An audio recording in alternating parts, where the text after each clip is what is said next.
to get started here. So I'll ask one more time if folks could please mute when they are not speaking. That would be much appreciated. And for our presenters, I'll be running the slides from my own computer. So if you want to advance to the next slide, please say next slide and I can move that on for you. And Samantha, really quick, we are yes. joined by two other NSF program directors, Crystal Leach and Barbara Ransom. So just want you to be aware that they're also joining us and will be observing as much of the meeting as they can. That's great. Yes, Barbara had briefly introduced herself just before. Yeah. So.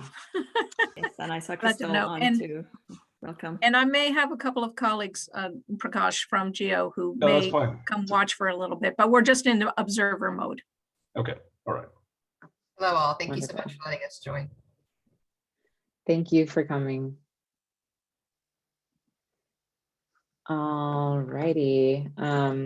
So I have us at 9:30 right now. So I just wanted to get started while we wait for people to arrive by playing a brief video presentation.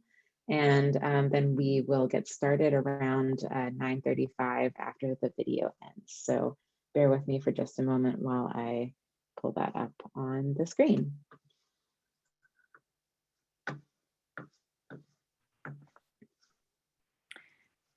And while Samantha is doing that, I would say I'll introduce myself. I'm Mahta Mogadam. I'm the lead PI at USC. I'll talk to you after the video, but I wanted to introduce Samantha.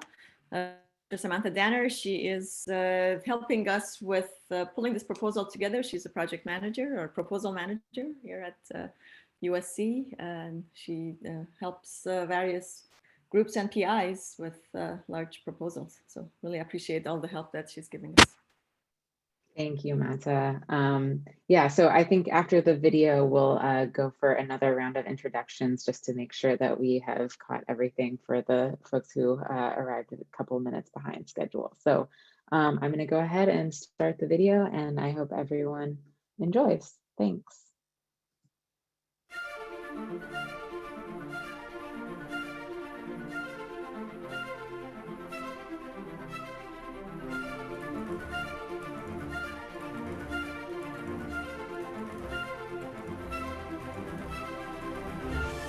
Soil is the foundation of our world and our lives. It is vital to Earth's ecosystems and as diverse as the plants and animals that inhabit it. It is the source of our food and the cornerstone of our cities. Soil is central to our lives.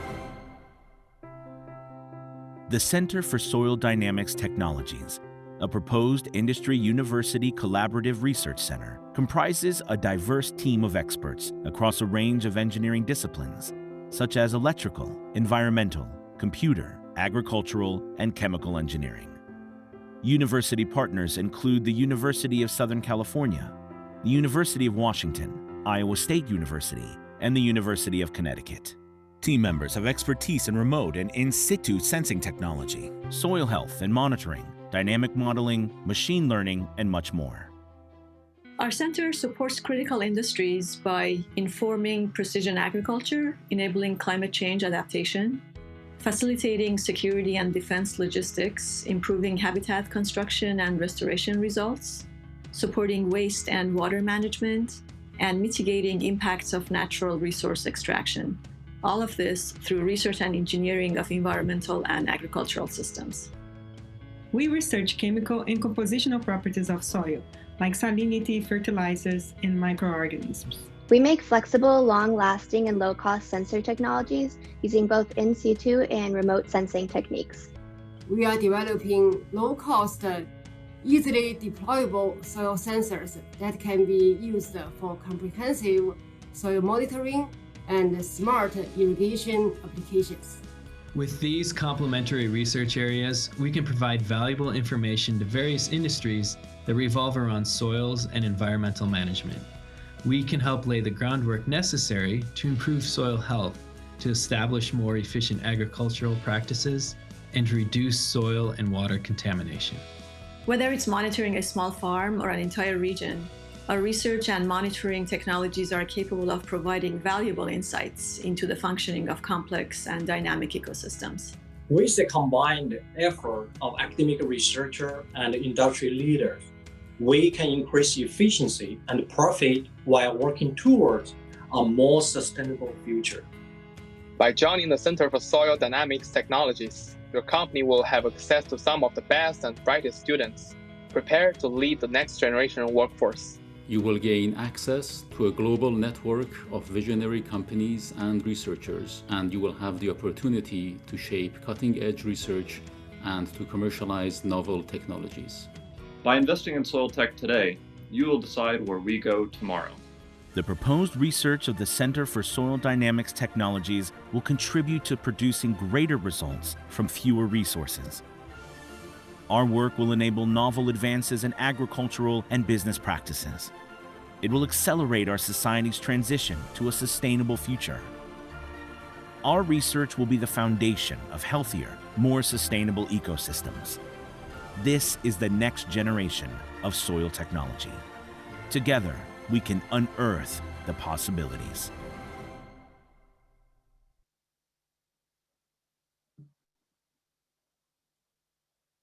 Okay, so thank you everyone for joining us today. My name is Samantha Danner and I am the project manager for the Center for Soil Dynamics Technologies. And I am really grateful for everyone being available to join us. And I would love to share our presentation and go ahead and get the meeting started. And while I'm getting that on our screen, I might have the center director, Mata Mukadam, introduce herself. Thank you, Samantha. Hi, everybody. I'm Mata Mogadam. I'm a professor of electrical and computer engineering at the USC Viterbi School of Engineering. As Samantha mentioned, I'm the lead PI for the center. And I am joined by our other colleagues, both at USC and at partnering universities, which are University of Washington, University of Connecticut, and Iowa State University. And Samantha, did you want me to go through the agenda or did you want to do that?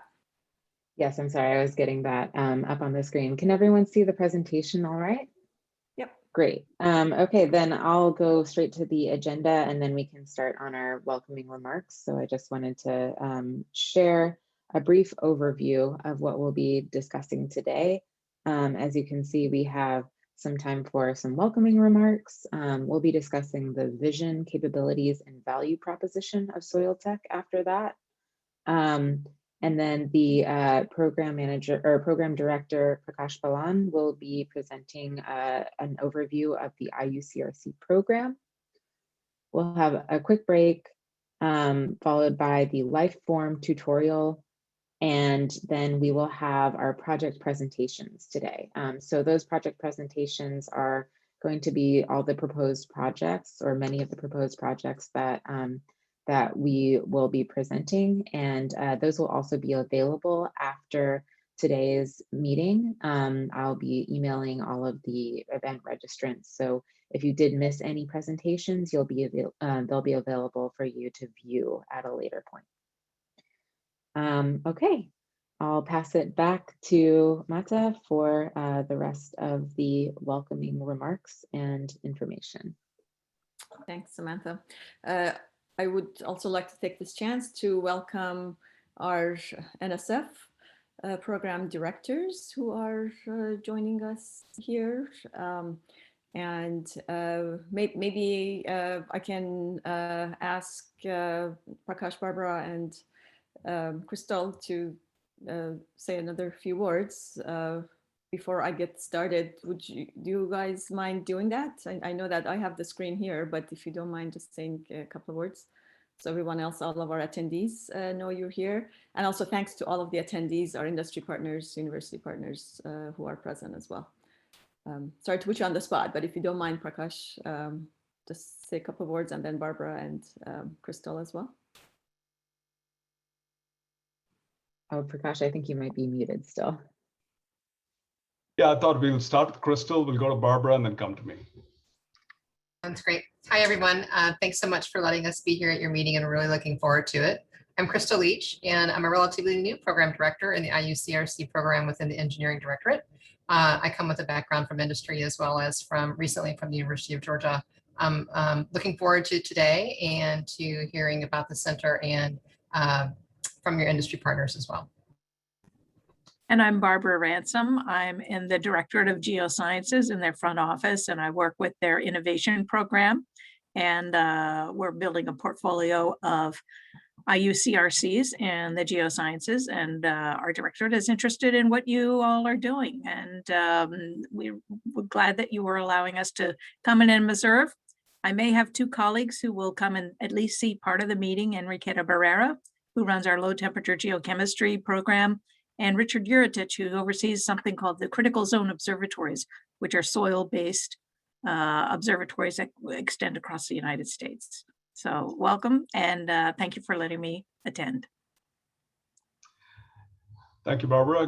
Good morning, everyone. I'm Prakash Balan. I'm Program Director for the IUCRC program at NSF, and delighted to join you at this meeting. And we're looking forward to sharing more information on the program so that you have a clear understanding of what NSF is offering and what the Soil Dynamics Technologies Center team is proposing at this meeting. So really looking forward to the discussions and conversations, and we're certainly available to help answer any of your questions. So thank you. Wonderful. Thank you all very much. So for today, just wanted to sketch the basic goals that we're planning to accomplish. Of course, the goals go over the duration of the workshop, which is 2 days, as you know. So we would like to first tell you about the vision of the center, SoilTech. You will hear more extensively from Prakash about the overview of the NSF IUCRC program, and thank you in advance, Prakash, for doing that. We'll present some sample projects to you. So we'll go around the table, the virtual table, and each university will present some of their proposed project as lead. Of course, the projects involve participation from multiple of our university partners, but for those that each of us is leading, we'll be talking a little bit about those. And then we're going to spend quite a bit of time, hopefully, getting feedback from our industry partners on what research thrusts are of highest importance to them and what are the technology needs in their industry. That's going to be a major part of not just for today's planning meeting, but also overall for the center. It really does center around industry needs. And also we'll discuss the next steps leading up to the center proposal to NSF in the June timeframe. So the first 3 bullets, really most of those would be done today. And then the next 2 bullets, the 4th bullet here, are what we will focus on mostly the second day, which is on Wednesday. And tomorrow, I'd like to also remind you that we have a short tea time, some afternoon discussion hour, where we would definitely welcome your comments and feedback from what you have heard from us today. Next chart, please.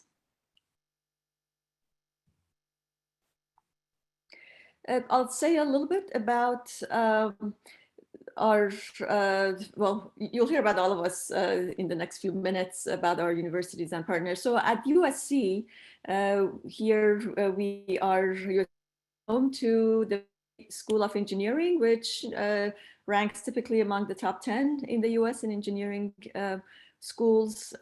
We have 30 or more research centers, and several of them are actually funded partially or entirely by industry partners. So there's a good bit of heritage working with industry at USC, and we have various offices and organizations in the school as well who are quite well-versed and have the infrastructure to work with industry partners. And of course, we're always after enhancing the means we do that.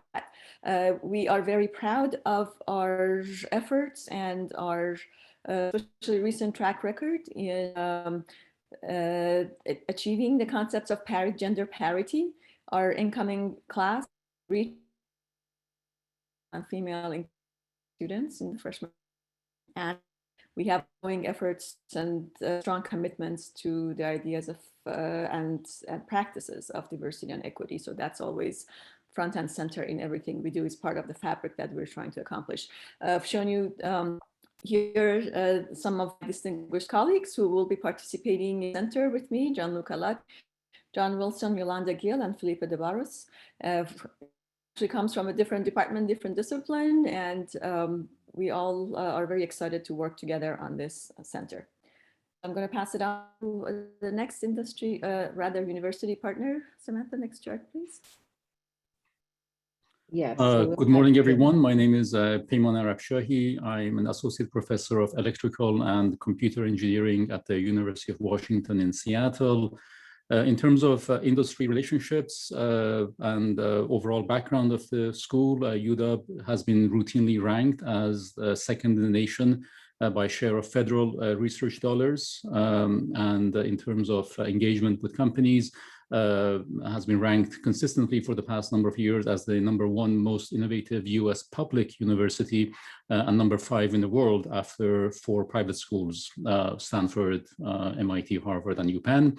In our technology transfer office and our efforts on startups and in terms of licenses, we are ranked #1 in the US for the number of licenses granted by university, with over 70 startups and spin-outs created within the past 5 years.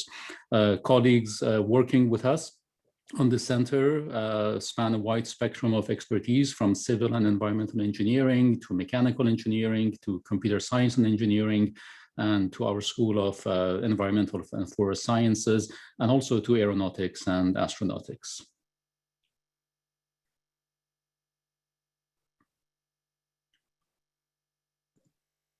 And we'll have Matt Stuber present the University of Connecticut. Yeah, thanks. The University of Connecticut is ranked in the top 25 public universities in the United States. The faculty pictured here represent a diverse cross-section of expertise at UConn, from the Department of Chemical and Biomolecular Engineering, Civil and Environmental Engineering, and Materials Science and Engineering.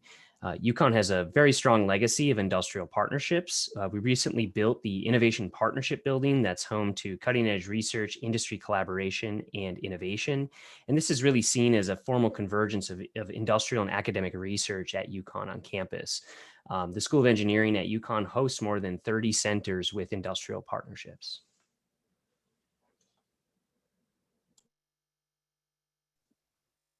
Next, we'll have Carmen Gomez present on Iowa State University. Thank you, Samantha. So I'm associate professor here at Iowa State University in the Mechanical Engineering Department.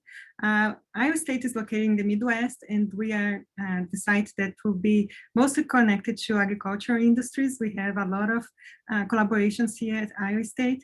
And as a result of that, we have a very strong program in engineering and agricultural sciences. So with over $1.2 billion in research funding. We also have a very strong program in biological and agricultural engineering. It's ranked #1 for undergrad and graduate programs. And as a result of the fact that we have such a strong industry aspect in the state of Iowa, the state of Iowa actually have provided over $10 million of funding recently to support soil and water quality research here. And the pictures of the folks you see underneath, I'll be talking soon about their expertise, but it spans over engineering and also sciences related to soil and water quality and census development.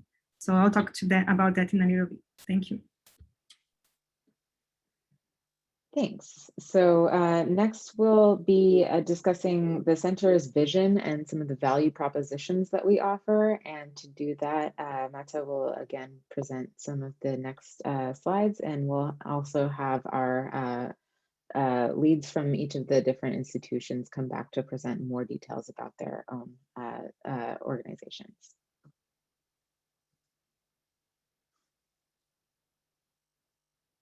So just to give you a very kind of a bird's eye view of our vision in SoilTech.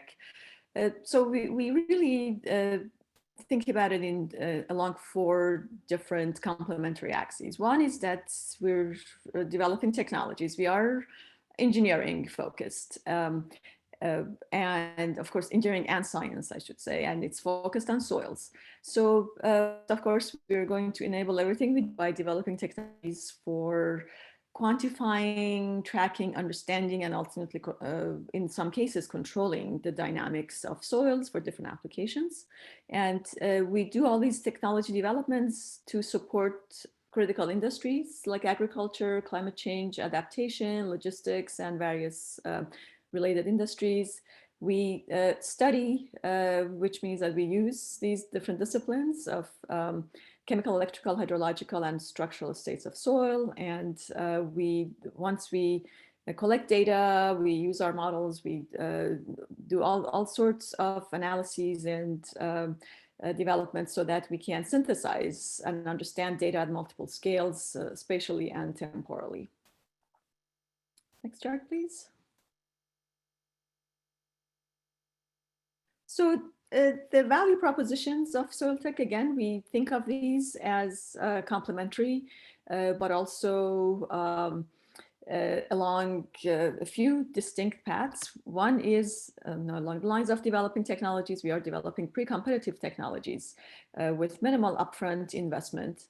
We do that to enable new markets. We are very much industry focused and aware about that whatever we do really ultimately needs to benefit our industry partners. So we are mindful that these technologies are going to enable new markets and impact-driven products. And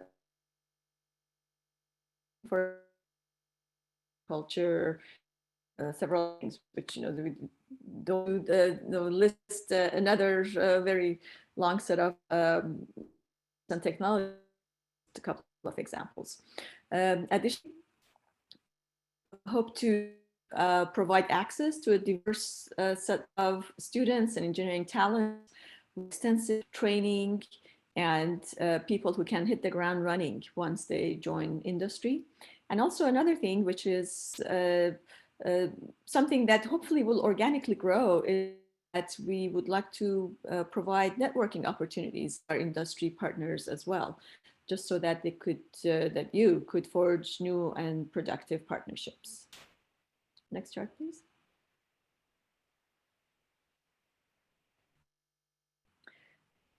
So, areas of expertise, we'll hear a little more about most of these in the next few short presentations.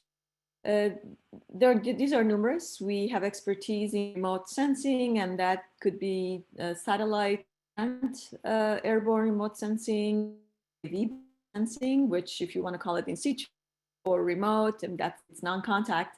So it's remote sensing, but it's also kind of the intermediate spatial scale between ground-based in situ sensing and real remote sensing. We engage in quite a bit of geospatial analysis because we have data at multiple scales, and therefore they need to be merged and understood at the same time. So there's a lot of that. There is quite a bit of modeling expertise in our team that we hope to engage in the technologies that we develop. We are quite fortunate to have experts in development of in situ sensors. These are chemical sensors, nanosensors, and for various kinds of applications. We have expertise in artificial intelligence and machine learning, which becomes kind of the part of the fabric again that connects the data sets and scales in time and space together. We provide our data via various Internet of Things and sensor network concepts. And of course, we need cloud services and various information technology angles, again, to be able to connect all of the aspects of our developments together. Next chart, please. So this is just another way of looking at everything I've said. We have our market segments, whether it's agriculture, environment, and climate change adaptation, defense, or IT and communications, which are our target markets and industry partnerships. Then we have our research thrusts, for example, sensors and control systems or various, again, kind of discipline areas. And then the crosscuts would be more things like wireless sensor technologies, remote sensing, contaminant analysis, environmental sustainability, and energy savings practices. So again, this is kind of putting everything together and understanding what fits where. And if you can go to the next chart, this is just a very quick overview. Prakash is going to talk about this to us much more extensively, but the NSF Industry University Collaborative Research Centers, it's a consortium model that involves university partners and industry partners. Industry partners join the center at some nominal membership fee, and they become members of Industry Advisory Board. And the advisory board is the body that decides what projects get funded each year. And in exchange for the membership fee and participation in the board, industry partners get a non-exclusive royalty-free patent right for technologies that are developed. And there's some nominal publication delay policy as well. So again, this is just kind of a one chart overview of the more extensive view that Prakash is going to give us. Next chart, Samantha, please. Yes, so now we will briefly talk about each of the different universities that are involved and their different research capabilities and faculty expertise areas. So we'll start again with USC.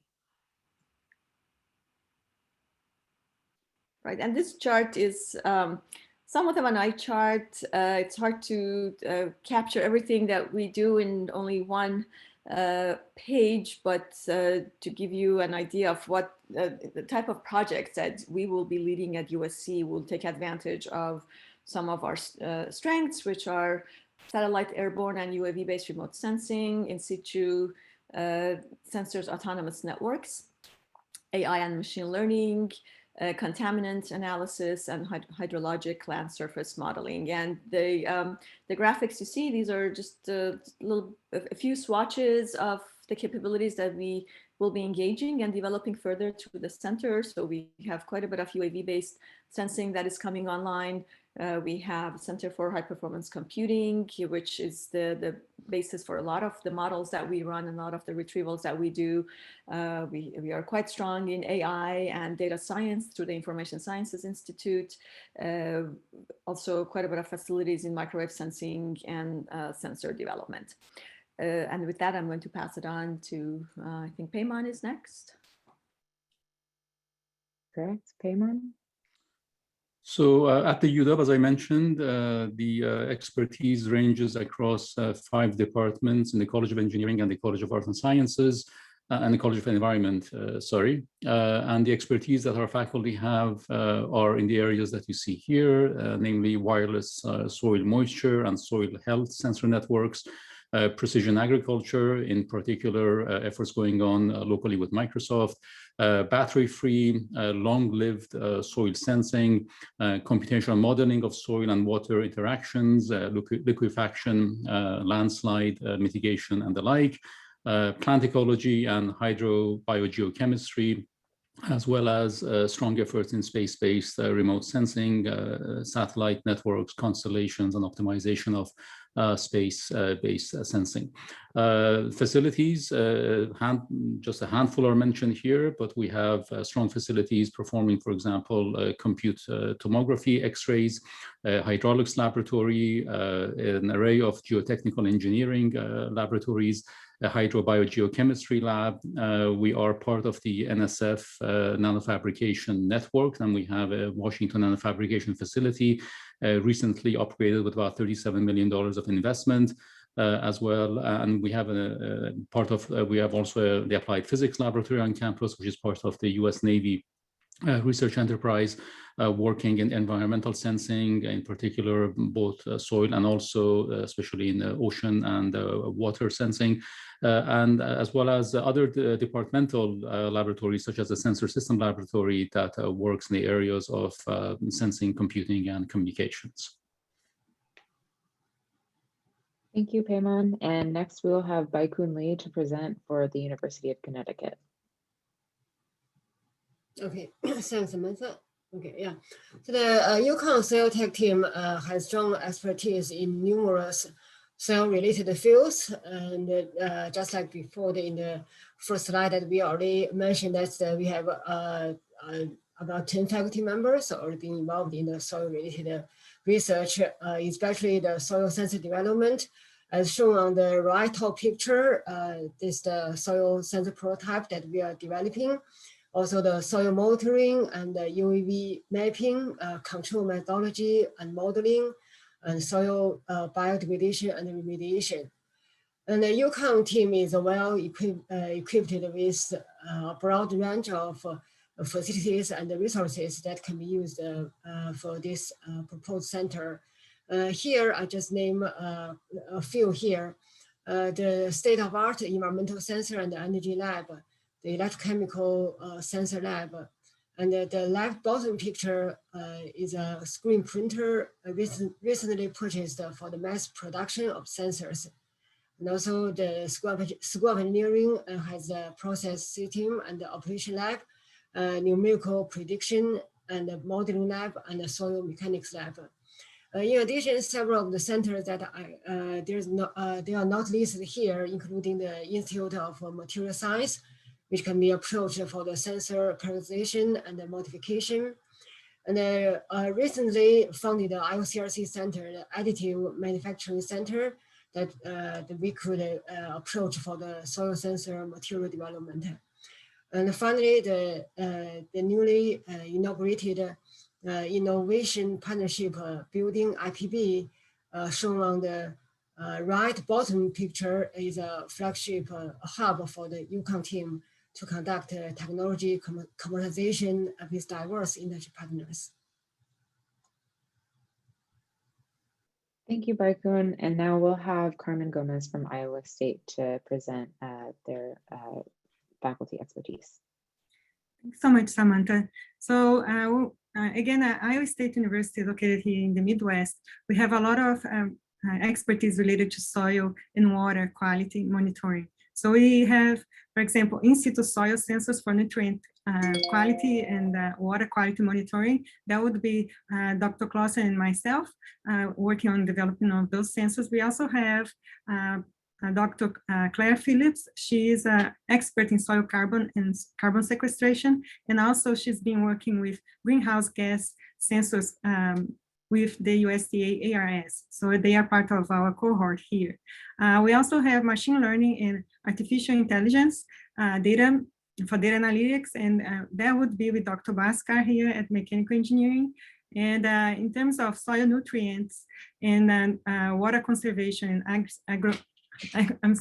agroecosystems management, we have Dr. Bob Malone from USDA ARS. We also have Dr. Supir and Dr. from the Systems and Agriculture and Biosystems Engineering. We also have Dr. Bartolome from the University of Wisconsin, that they are already working with us in projects related to that. And you can see here with some of the images, the capabilities of Iowa State University and the USDA ARS site here in Iowa. So we have places where we can deploy, validate, and test our sensors, and also our data analytics and sampling. So from greenhouses to actual plots where we have organic soil certified, or places in the research farms, ISO research farm, that allow us to do different types of testing. So clearly you can see that all the sites that we just mentioned are very well equipped, and we have a very broad and in-depth expertise. So I believe I'll pass now to Samantha because we have more things to go. Thank you, Carmen. So this is actually the conclusion of the first section of our presentation. So I thank everyone for joining us and learning a little bit about the many members of our team who have expertise and a lot of interesting background to contribute to the Center for Soil Dynamics Technologies. So at this point, I will hand it over to Prakash Balan, who will give us a little more information about the IUCRC model. So I'm going to stop my screen share and pass it to Prakash. Thank you. Thank you, Samantha. I just want to make sure you can see my slide. Okay, great. Thank you. Well, good afternoon, folks. Well, at least on the East Coast. And we're delighted to join you at this planning meeting for this proposed new center.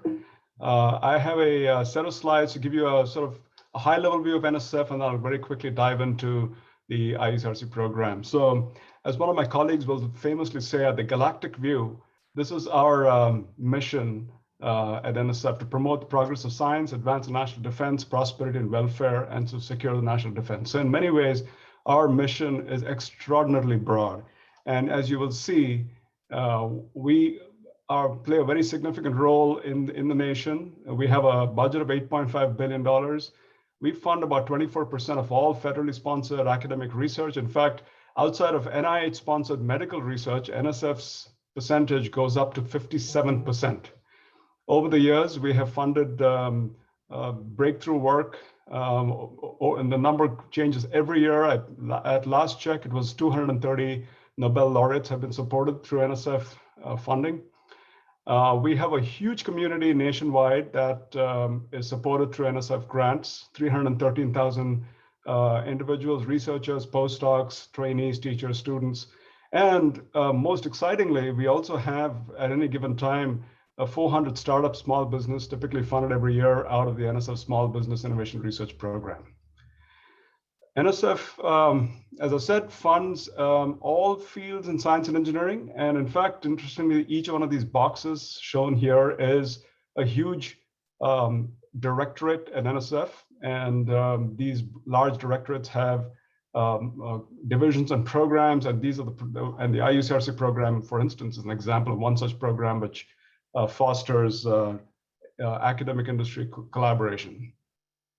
So if you take the NSF budget, the $8.5 billion, out of that, about $270 million goes directly out the door through a single division at NSF called the Division of Industrial Innovation and Partnerships. And this division is NSF's primary portal for what we call translational research, to drive the knowledge created in basic research to the logical next step through a variety of programs that focus on partnerships and commercialization-driven activities. We really want to realize NSF's vision as a nation that is a global leader in research and innovation. So if you take our translational research portfolio of programs and array them on a spectrum from use-inspired basic research all the way to commercial development, I'm just going to present this here. In fact, you might want to get your keyboard ready to take a quick screenshot when I'm done, because this will be an ultimate cheat sheet to some of our really powerful programs at NSF that to catalyze partnerships with industry. So at the front end of the spectrum is the GOLI program, the Ground Opportunities for Academic Liaison in Industry. It's easy to remember it by the acronym GOLI. It's the way of researchers in academia can build their first partnership with an industrial organization. Of course, we have the IUCRC program, which is going to be the focus of this planning meeting. We have the Partnerships for Innovation program, which really focuses on technology development in an academic setting. So you can imagine faculty are building really innovative technological widgets, gadget systems, technologies. They haven't yet quit their day jobs. They haven't yet started that startup that they might perhaps start someday down the future.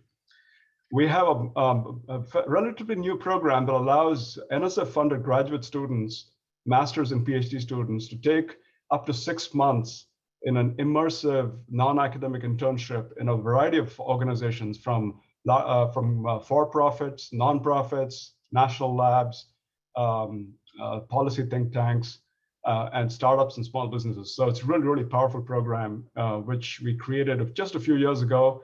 And we believe this year we will cross the 1,000 student mark in terms of the number of students we have supported through that program. Then we have a really exciting program called Innovation Core, which is aimed squarely at faculty that are seeking to build startups. So these professors might have very innovative work, and they are imagining a future where they might go after a big societal need. But before they go off and incorporate and create the startup, they can get this powerful training from NSF so that they can build a business model that really can propel their ideas to the next step.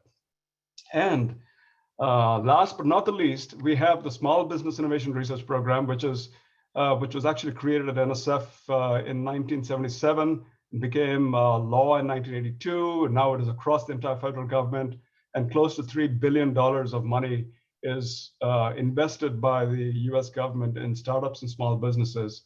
And one such company that NSF funded in its very early years, it was the company Qualcomm. I don't need to tell you more about Qualcomm, but companies of that caliber have been supported through the small business program. So we're going to focus on IUCRC, but I just want to reinforce the importance of everything that we do at NSF. We really want to catalyze powerful partnerships, and you can see an array of organizations that intersect paths with NSF and really derive value in engaging with academia. Now, one way we do it is through the concept of research centers, and NSF puts a substantial amount of investment every year into research centers. Research centers typically are basic research centers, and they get all their money from NSF. Now, if you array these research centers on a spectrum from basic research to applied research, you can see it at the bottom of the screen. The science and technology centers are at the fundamental end of our center ecosystem, and at the far right is the IUCRC program. Now, with one critical difference, we do not give any research money to an IUCRC. All the money comes from industry. So it's a really interesting model that NSF has created.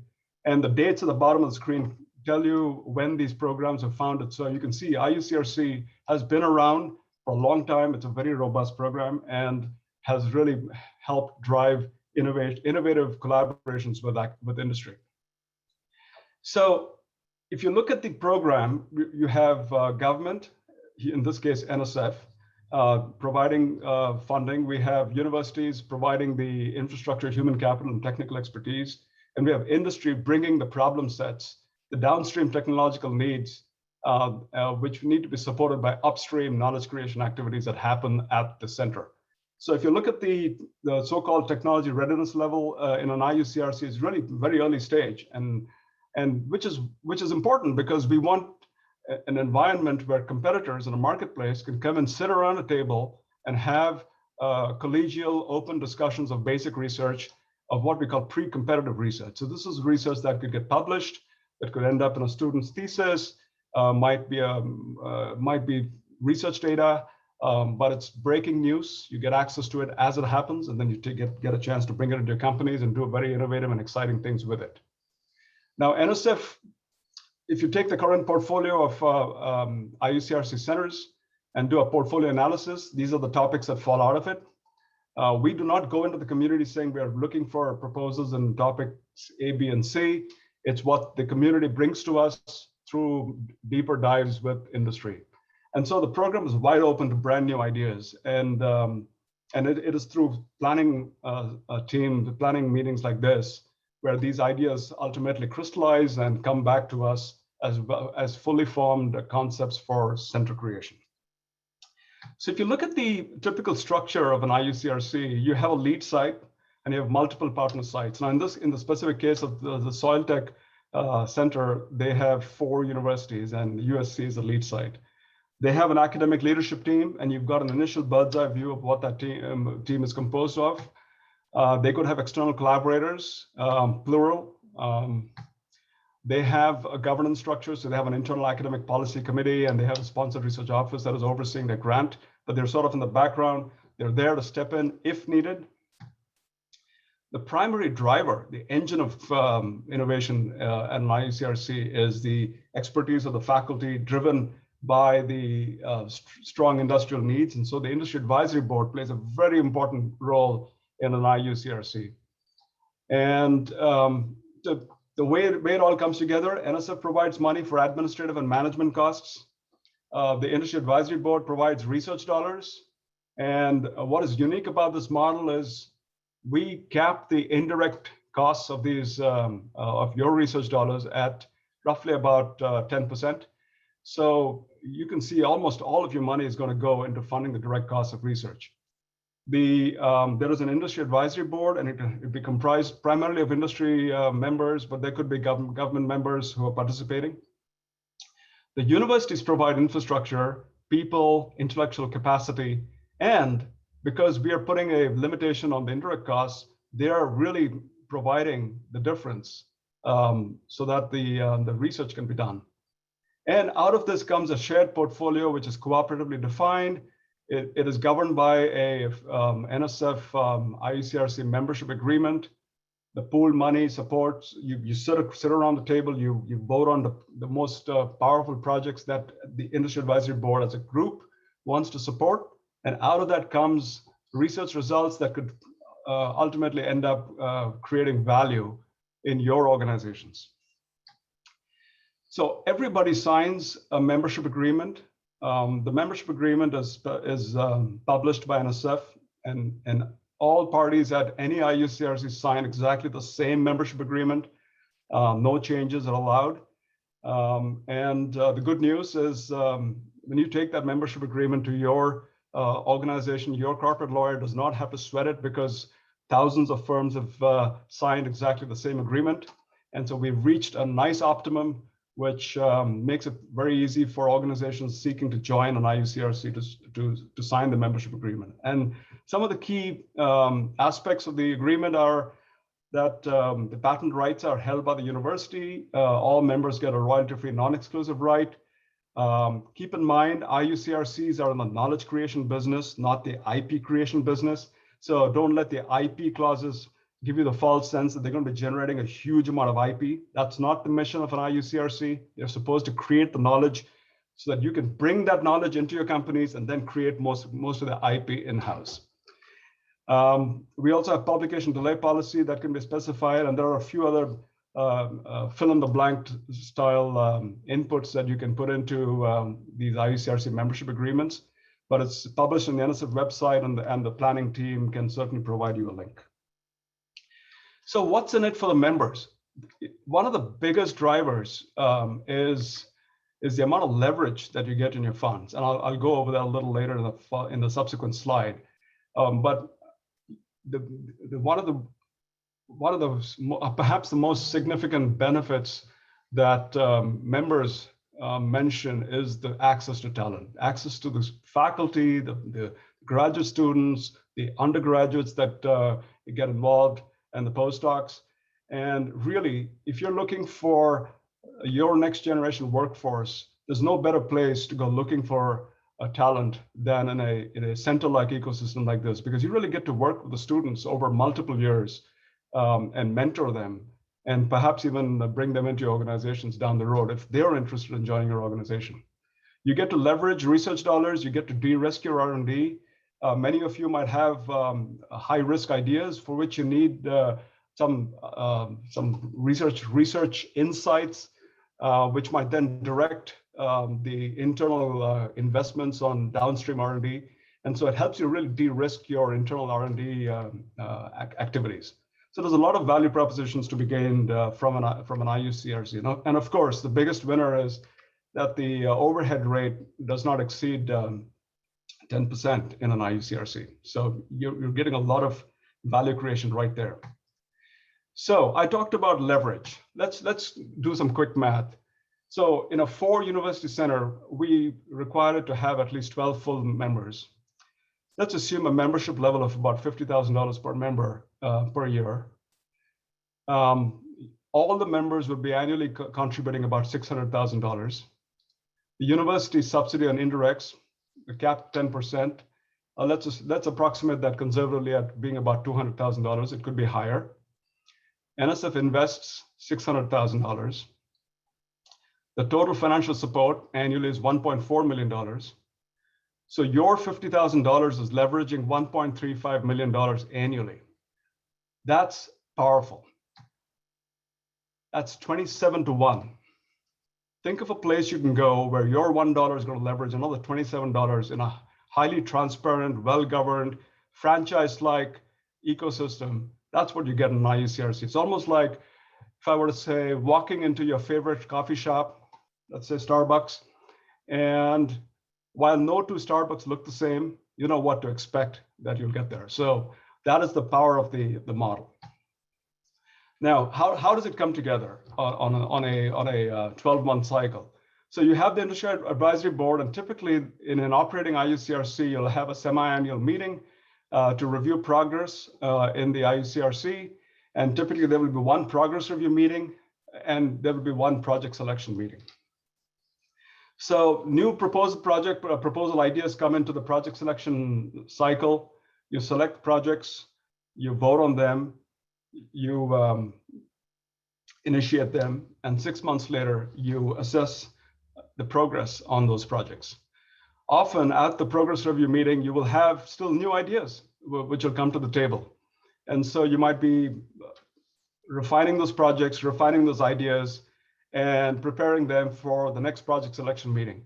Now, there's nothing preventing an IAB from selecting projects at both meetings. That is entirely up to how the center is set up. NSF does not drive the center agenda. It is all driven by the community, and it's a really powerful way to move ideas forward.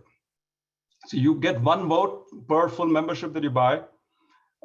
We cap the votes at 2. So if an organization contributes more than 2 full memberships, they still only get 2 votes. And we do that with the intent that no one organization can substantially swing the weightage in the IUCRC Industry Advisory Board. We also allow associate memberships, so they get a half vote. And you, as a community, working with the universities, develop a priority-driven ranking mechanism for the IAB to collectively recommend projects. So it's the voting process is transparent, it's well-defined, and allows you a way to down-select projects and collectively support them from the pool of funding. So in terms of governance structure, an IUCRC has a membership agreement, which I already talked about. There is a memorandum of understanding between the universities on how they're going to administer and operate the center. NSF provides a lot of flexibility on how centers will structure their NSF money to optimally support the center.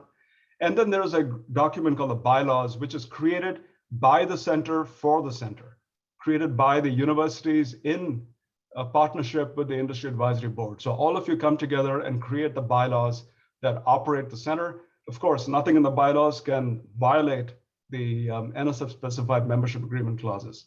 But it's a beautiful way to sort of administer and design the center in a manner that is optimal for your collective needs. So what does a funding model look like? So we give, at the planning stage, we give each university about $20,000 to plan the center. So each of the universities in this meeting has received a little less than that. We just raised the budget from 15 to 20. But we have a funding model where in phase 1, so the way the program is, you get a planning grant, and then you come back. If you're successful, you submit a phase 1 proposal. If you're successful in getting a phase 1 award, that's for 5 years, you get $150,000 a year. And we have a requirement that you've got to bring in at least 3 times the number of universities that are participating in the center. So you have 4 universities here, so they have to bring in 12 full members at least. Typically, centers will exceed that level. Now, if you look at phase 2, similarly, we scale up the amount of industry participation in the center. NSF starts to back down NSF's investment because ultimately we want a center to become self-supporting once the NSF money runs out. So if you look at the ratios in phase 1, for every dollar we give the universities, we expect them to raise at least $1 from industry, which is the research money. And in phase 2, for every dollar we give them, they are expected to bring in at least $2 of industry money. So there's a significant amount of leverage on the public support that these centers get. As an example, a 4-site IUCRC over 5 years of funding is going to receive about $3 million from NSF, and they'll raise at least $3 million from members. Most likely they will exceed that number. So coming out of this planning meeting, this team is looking to raise roughly $600,000 a year, definitely to exceed that level, and to exceed getting the minimum of 12 full members. So this is their initial target coming out of this planning meeting. So what's the timeline? So the team came to NSF with some initial ideas, which went through a merit review process. After that, after they got their grant, they have come to this critical stage of holding this multi-day event to do a deep dive with the prospective industry partners. But once they come out of this, if all goes well, they will come back to NSF with phase 1 proposals for further merit review, which is about 3 to 6 months. And if successful, the team will get a chance to create their phase 1 center. So what we would like to see coming out of this planning meeting is strong convergence between the universities and the industry partners on broad, cutting-edge, high-impact research roadmaps. So that's the key. The IUCRC is a platform in a broad research space, and the research agenda of the IUCRC is defined by the participants, so it is not pre-wired. And so you really need a good, broad roadmap which allows multiple organizations to find good common ground so that they can execute and really support a powerful consortium. Also, strong industry interest to financially support a phase 1 center is important. Many companies may have written a letter of support for the initial proposal, but now coming back, the universities will need to demonstrate to NSF that they have received letters of financial commitment. Now, what is NSF looking for in a letter of financial commitment? We have provided some template language to the universities, and it looks like this. Looks like the sub-bullet under the first one. So we're going to say, should SoilTech be selected by NSF for funding, company name commits to joining the center at either a full or associate member, and the membership level is specified on an annual basis. And then, of course, we give you some, this is not legally binding because we say pending availability of funds and accepting the NSF's required membership agreement. However, the word commit is something companies don't put down in a letter easily. And so that is what we're really looking for is strong interest to the level of committing funds to the center if NSF supports the center. Of course, these letters of commitment can further describe to NSF the value propositions that the organization writing the letter sees in the proposed center. Why is it strategically important for the nation to have the center? How is it going to move the agenda? How transformative it could be? All of that can go into potential letters that come into NSF to better inform NSF as to why a center needs to be supported. So there are due dates for submission of the full proposal. We have a due date coming up June 9th, and we have another due date December 8th. And the way we set up the due dates are the second Wednesday in December and second Wednesday in June. And the timeline I've presented here gives you a sense for how the review process goes. So if someone were to submit, for instance, in June, it goes through a peer review panel of invited experts, and typically NSF will invite a healthy combination of both academic scholarly experts as well as industry experts to review proposals and provide feedback to NSF. And if things go well, we'll be in pre-award diligence sometime September, October, and a decision will be communicated sometime in the October, November timeframe. Now, just like it takes a big team of industry and academia to bring an IUCRC into existence, we have a broad team within NSF that really supports this program. As you can see, almost all the major players at NSF internally are actively supporting IUCRC centers, and this is the whole team. So please, if you want to take a screenshot of this, you've got everyone's phone number and email address right there. So it's a good cheat sheet. Okay, that's all I had. I'm happy to answer a few questions, or I can take the questions as the planning team sees fit. Samantha, back to you. Thank you. We will have some time for questions. We're scheduled to have a brief break here at 10:30, but I think we're a little bit ahead of schedule. So if anyone has any questions, I'm happy to moderate them. You can raise your hand or you can unmute yourself just to ask your question. I have a quick question. Thank you for the presentation. So with the deadline of June 9, when would we hear from NSF if this is response from the proposal submissions, if it's going to be funded or not.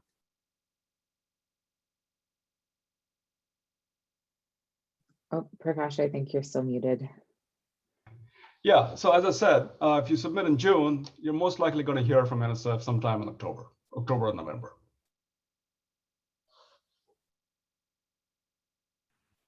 So Prakash, this is Mahta. So the earliest, if we go for the first round, the earliest possible positive decision would basically start the project.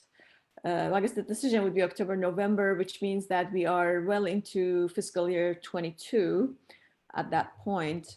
And I know that some of our industry partners have expressed that because of various uncertainties in the past year, and also this being late in the fiscal year, 21 would have been a problem, but I think 22 is looking better. So I don't know if any of our industry partners on the line here would like to speak to that, but I think that could become a factor. So there could be some delays in the industry partners being able to make commitments, but hopefully, being in FY22, that would alleviate some of the concerns and uncertainties here. Yeah, so as I said, when the proposals come in, the commitment language needs to be there. That's important.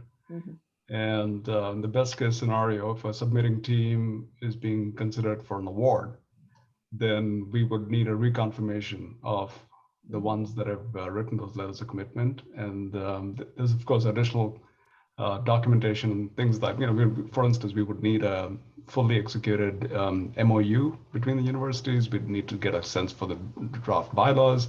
So there's a lot of due diligence that goes into the final phase. But if a center is funded, we expect that at their very first industry advisory board meeting, everyone has sent in their first year's membership contributions to the lead sites. In this case, USC would be the one collecting the money.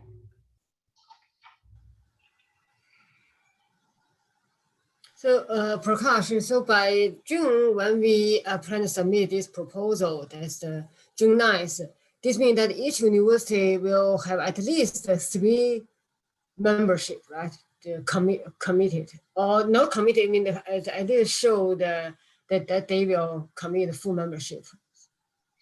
Yeah, so the way the model is set up, it's a centralized model. So all the universities are recruiting for a central overall center.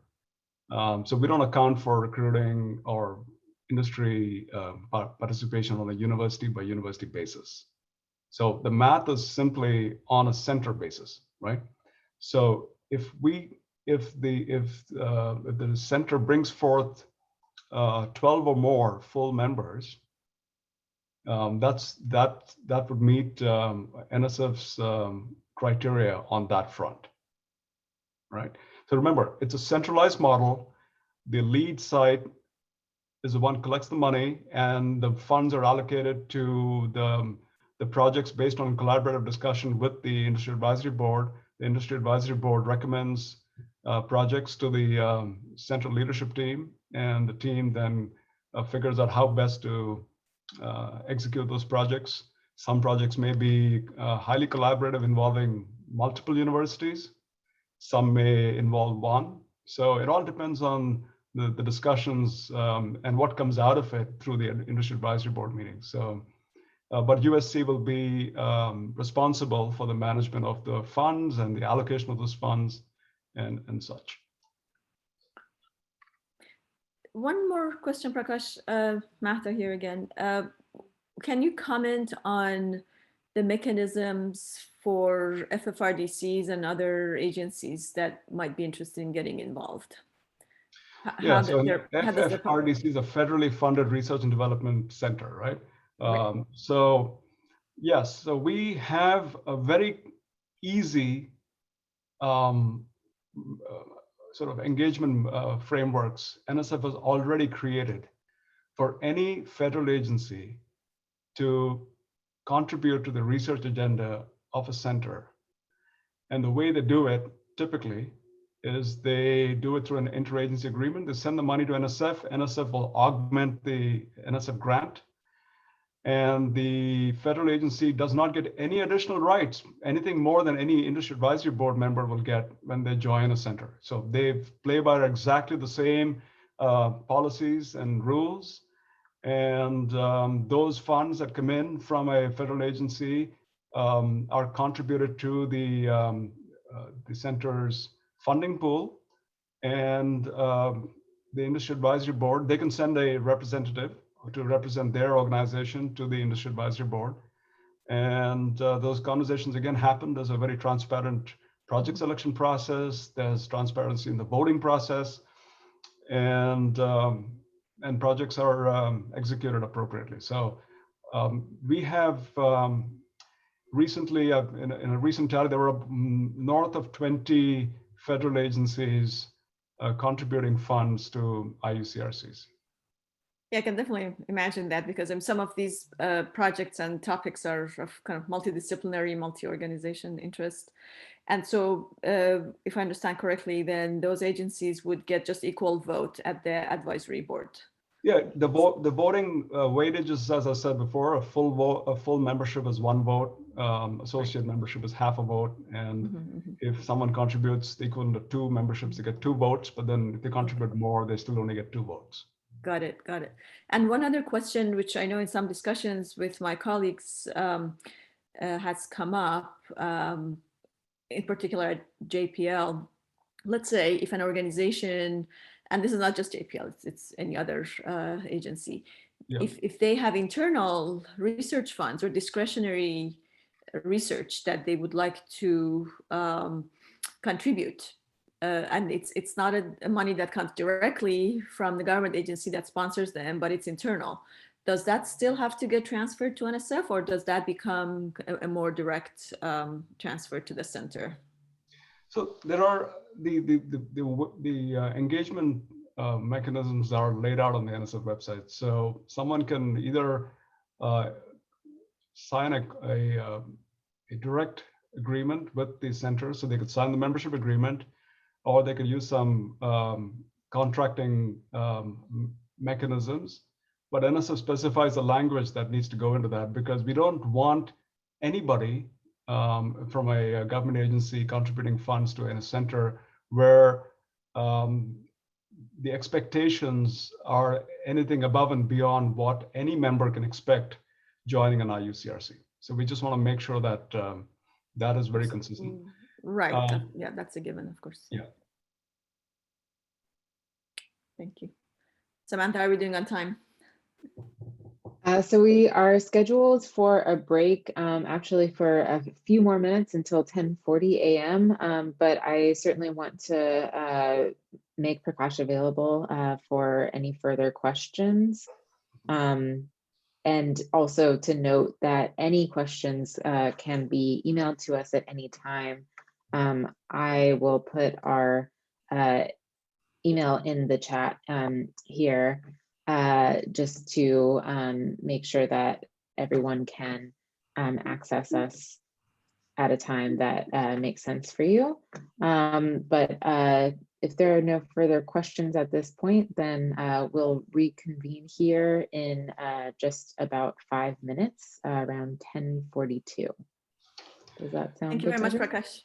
Yeah, so I just put up a final slide just to give you some high-level statistics on the program. And you can see NSF contributes about $20 million a year, and we get about $60 million of funding from industry. So it sort of gives you a sense for the validation in real dollars that comes in from industry. And the member profile, about half the companies are large corporations. About close to 40% are smaller and mid-sized companies. And we have, roughly in the 10 to 12% range, we have federal members. So it gives you a sense for how these different groups, for-profit, non-profit, engage in an IUCRC. Now, I showed you a leverage calculation in an earlier slide, and just want to mention that if you take the entire IUCRC program, all 75 centers, and compute the median statistic for member leverage, it's about 1:23, and that's a median number. There are some centers that are way above that, right, and some that are below that. So, but it gives you a sense for the power of the model. And over the last 10 years, over 6,500 students have been trained in various centers, and I believe close to 1,600 of the students have been hired by just the center members. So it's quite substantial in terms of as a workforce development opportunity and for training the next generation workforce. So I'm happy to take questions through the team. If you get questions, please send them to me however you choose, email or any other, if there's a mechanism through your meeting through Zoom, you can send me a direct chat. That's fine. So thank you again. Thank you so much, Prakash. So as I mentioned, we will just take a brief break of about 5 minutes and we'll resume around 10:45. So please feel free to get up, stretch, have a cup of coffee, and we will resume around 10:45. So thank you all.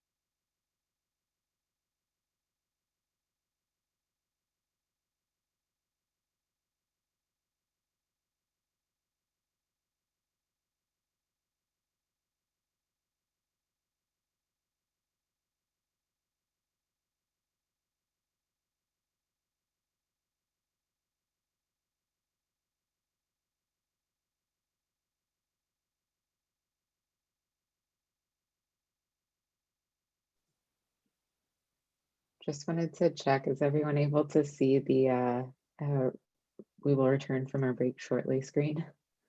Yes. Thank you. Okay, great.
Okay, thank you everyone for hanging around. I am going to start our next presentation.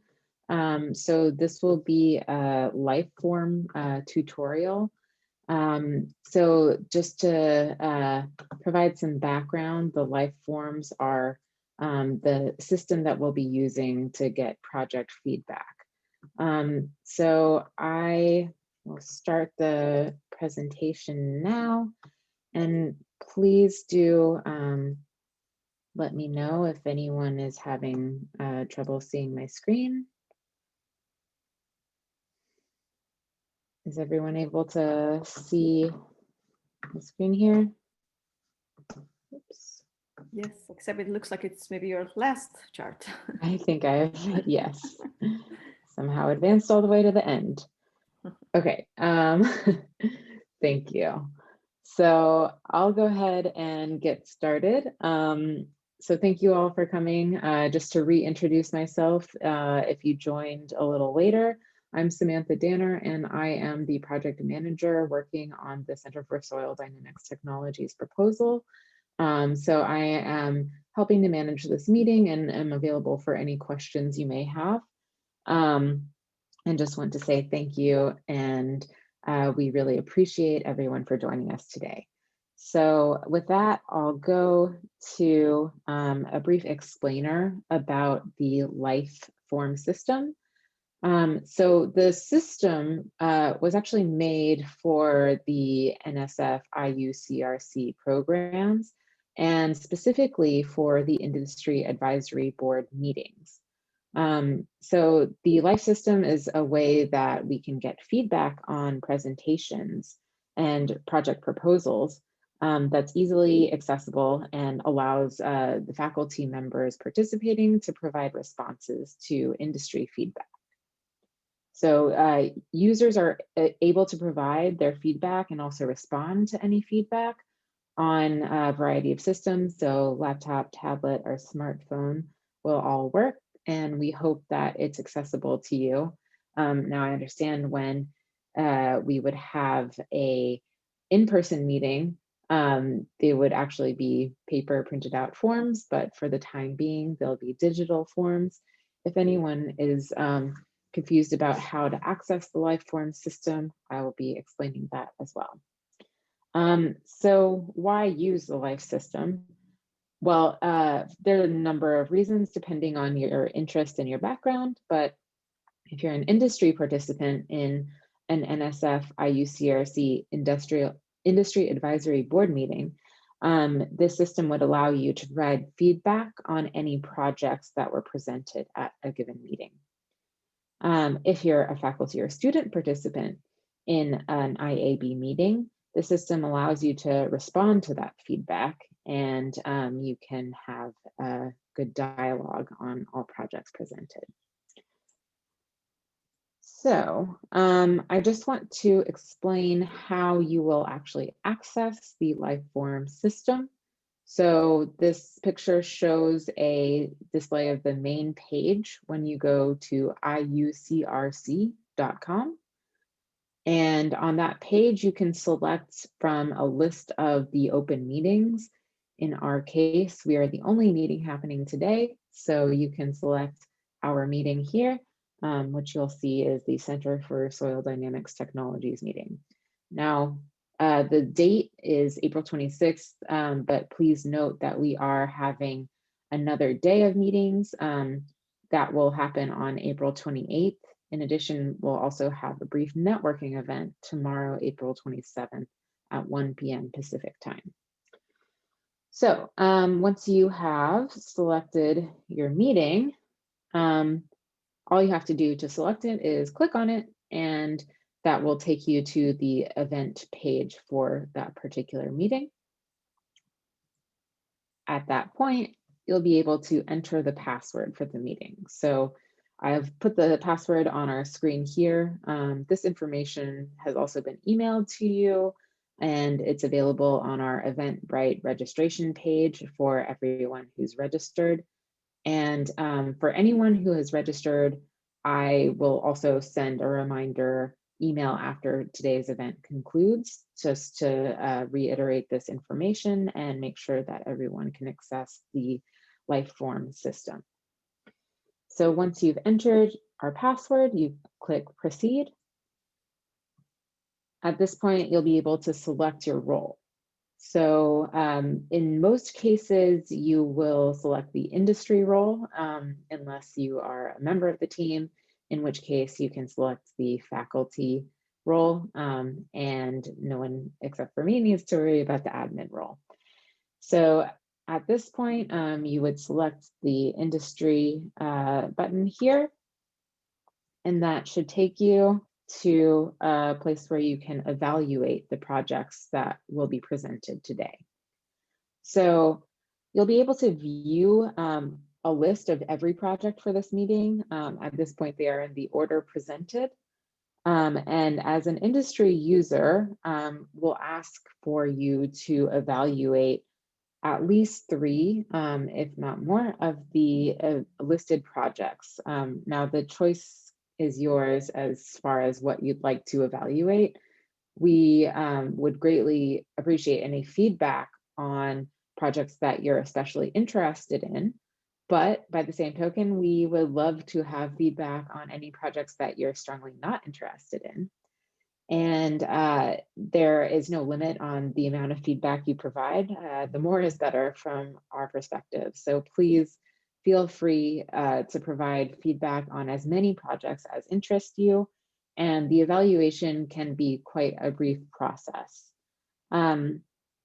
So once you're at the project that you wish to evaluate, you would select Evaluate Project in this red circle right here. And at that point, you'll be taken to another page where you can provide more details. So this is an example page that you would see once you've selected a project to evaluate. And you'll see in this first box here, it's called the level of interest box. You can select one of the ratings. So we have very interested, interested, interested with change, or not interested as options. At this point, there are a couple of other options. So you could either abstain from voting. That won't really apply at this point because we don't actually have any projects that are active yet. But if you want to re-rate a project or provide additional comments, you will have an option to do that in the I've already rated, providing additional comments section. So once you've selected your level of interest, you can move on to providing comments. In the comments box, you can leave anything that is interesting to you, and you will be also asked for suggestions and questions. Those boxes couldn't fit on the screen here, but they will be available to you as options once you're on the website. And at that point, you can fill in any suggestions you may have for a project. And if you have any additional questions for the PIs, you can ask those in the questions box. As I mentioned, you can add more comments to a project that you've already commented on by selecting Evaluate Project again and clicking on this I've already rated, providing additional comments box. We ask that you also fill in your name and your organization so we can know who it is we're responding to. And at that point, you can then press submit. The system is set up to autofill your name and organization after you've rated one project. So as long as you're still signed in, you should be able to use your previous information in other projects that you rate. Okay, so this concerns kind of viewing ratings after you have submitted some ratings for the projects that you are interested in. So you'll be able to see a summary of each project, and at that summary button, if you press that, you'll be able to view ratings for that project and also view comments, so both your own and other people's comments. I also wanted to bring attention to the response area down here. So for any projects that we present, you will be able, the team members who have presented the projects will be able to respond to comments left on those projects. So for example, in this case, it says, thanks for the suggestion, we'll do that. So we could have a response to any questions in this area and also respond to any suggestions. You'll notice that there are several ratings here. So this indicates the number of industry members who rated their interest in the project, from very interested to interested, interested with change, not interested, and abstain.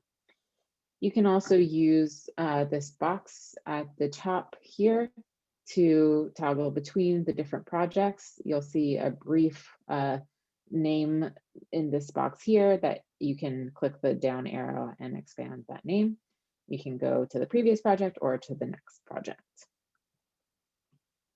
Okay. And finally, you can actually view a meeting summary for the entire meeting. So the top of the project page will show this option. You can click meeting summary, which will take you to an HTML page with the meeting summary, or you can download a PDF version of the meeting summary and a Microsoft Word version of the meeting summary. So that will provide the summary for each of the projects presented at the meeting and any ratings and comments that were received for that project. That is it.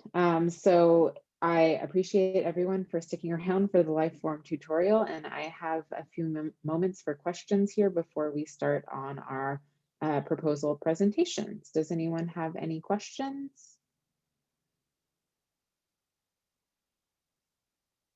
And I should also note, if anyone has issues with the website, that this email address, iucrc@ncsu.edu, is the place to go. You can, of course, email us at info@soiltech.org, and we can put you in touch with the appropriate people, depending on what kind of issues you may be having with the website.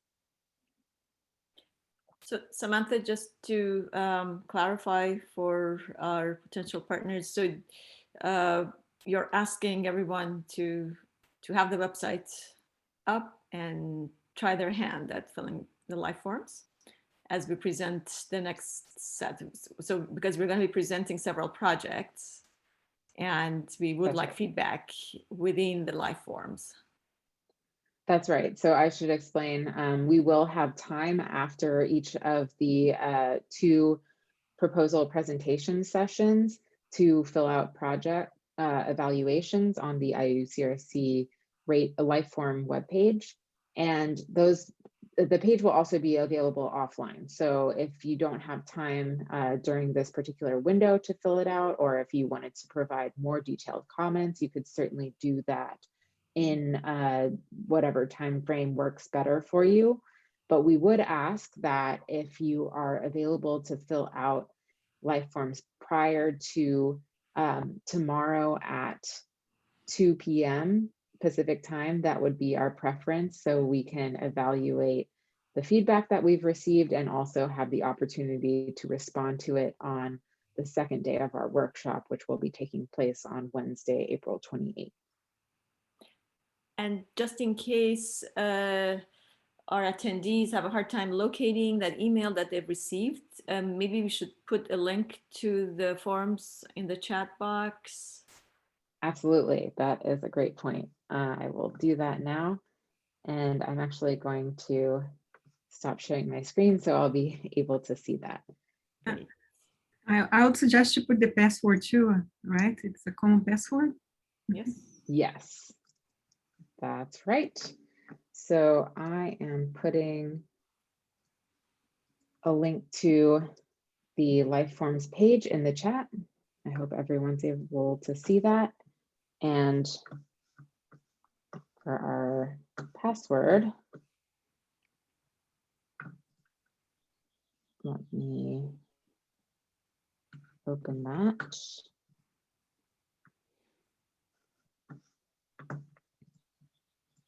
It is Soil 2021 Tech asterisk. Oops.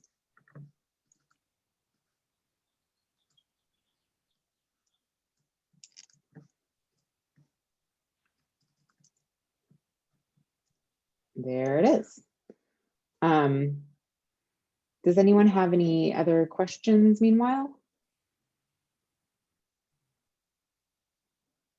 Okay, in that case, I am going to go ahead and transition to our next section of today's events.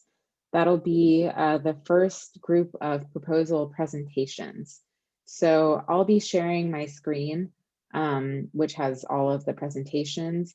And if the presenters can please just let me know if they need me to switch a slide or enlarge any part of the presentation. I can take care of that from my end. So thank you all, and give me just a moment to pull that up on my screen. And as Samantha is doing that, I'll say that. So what we have planned for you is, as Samantha mentioned, 2 sessions, about 1 hour each. In each session, there will be 8 project presentations, and we're doing pretty quick 5-minute quad chart style presentations on these projects. So they're very brief, very high level, and definitely welcome your questions and feedbacks on these. You have the live forms to put your feedback on, but yeah, so the idea is to give you the bird's eye view of sampling of the projects that we are proposing.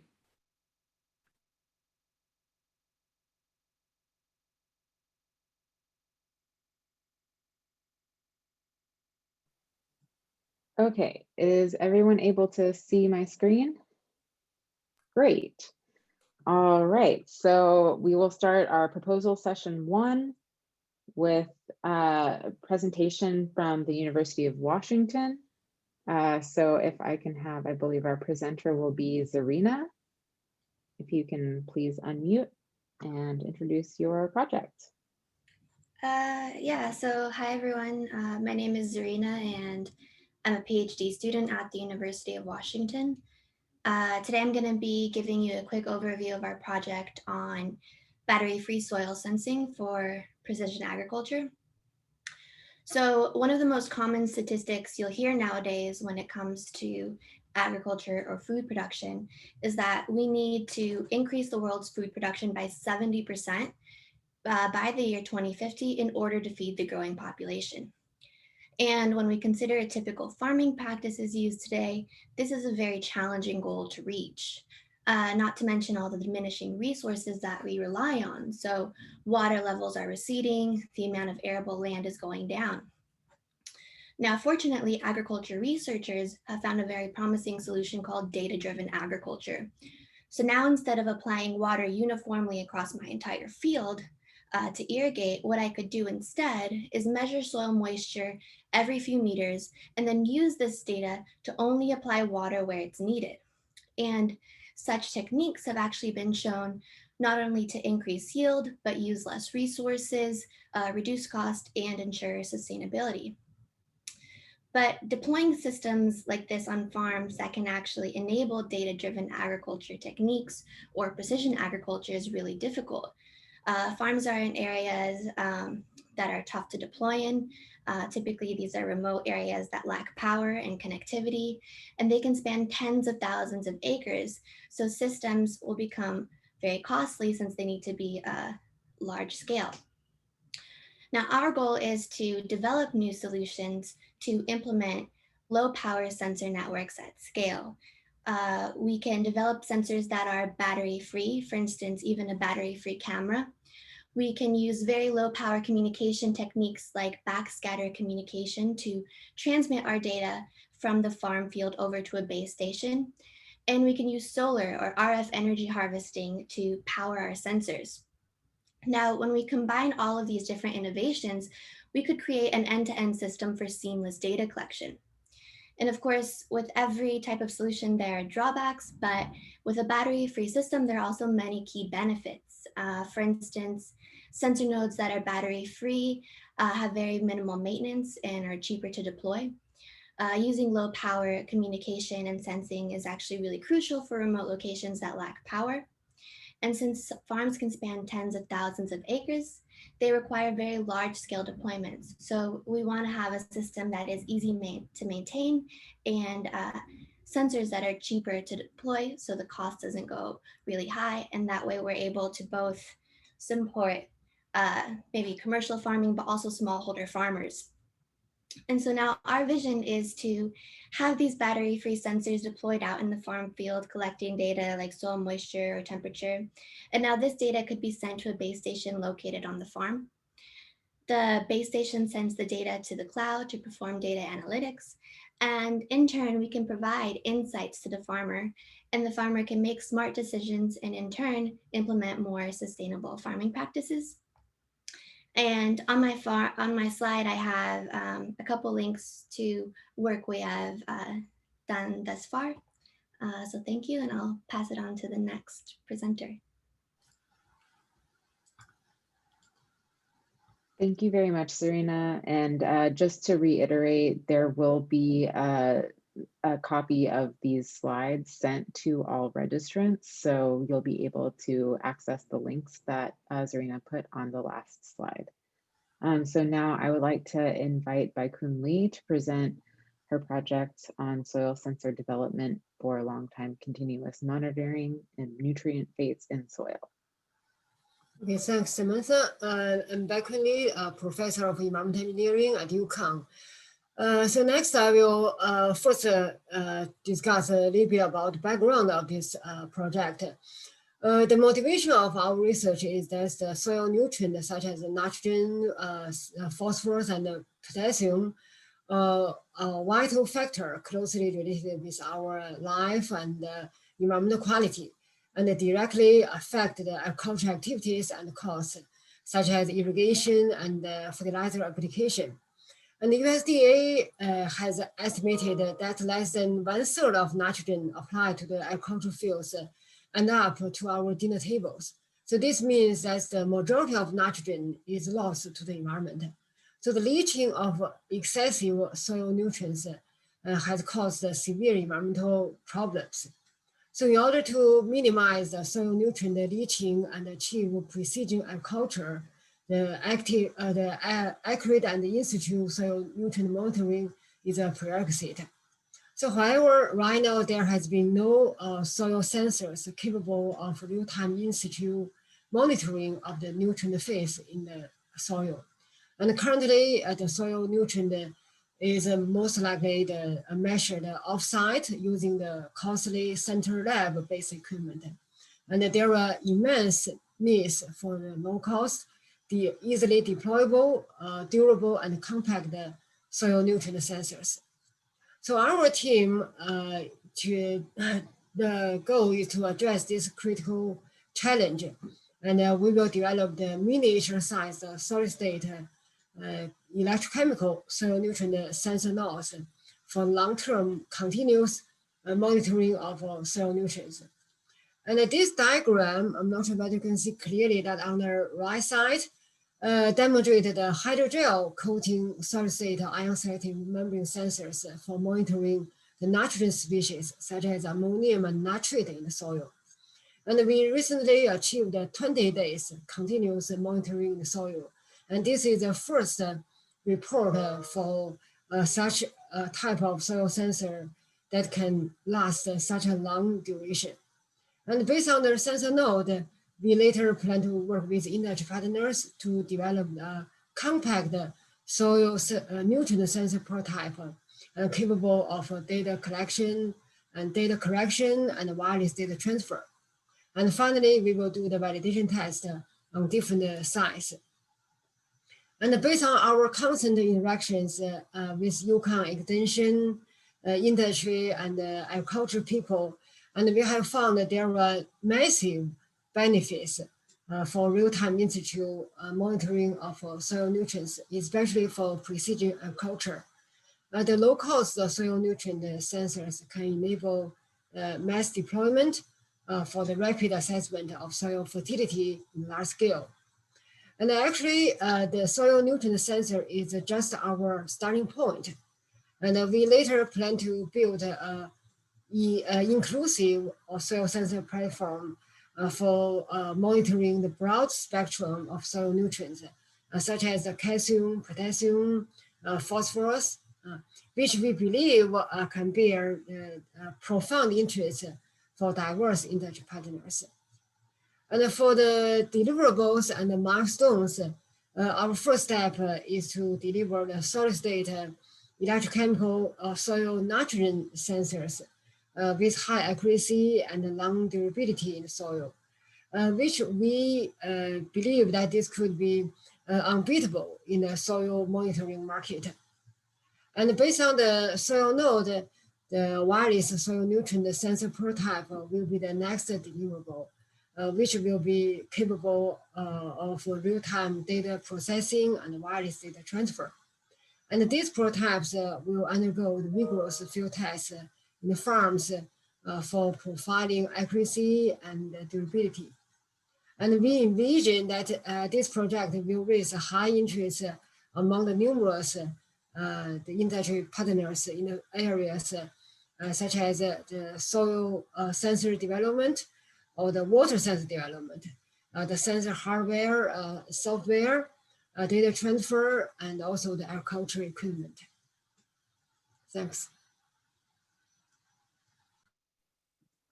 Thank you, Baikun. So I also was reminded to ask if everyone who is here would like to edit their name in the participants list to include your organization that you come from. That might be a great way for us to kind of get to know who's here. And hopefully you can also maybe network or make other connections with colleagues. Samantha, if I can also say something else here. I know we have allocated several minutes after the first set of 8 presentations for discussion and perhaps live form entries, unless our industry partners, attendees would like time after each presentation. I know it's a little bit of a short notice right now, but if people can make their opinions known about that via the chat box, that would be great, because maybe we could break after 4 presentations, give a chance to people to fill out live forms, and then instead of waiting for 8. Sure. Should we do that? Okay, that's Somebody great. says, let's just roll through. David says, let's just roll through them. Okay. Okay. All right. So maybe maybe for this first half, let's stick with your plan, Samantha, with the 8, and then take a break for discussion. And then if we see if that's not working, then we'll switch to more frequent breaks. Okay. So that sounds good. Proceed. All right, go ahead. And I'll just reiterate again for the people who may have joined a bit later that we have information about how to join the webpage where you can provide feedback. It's IUCRC.com, which I will put in the chat.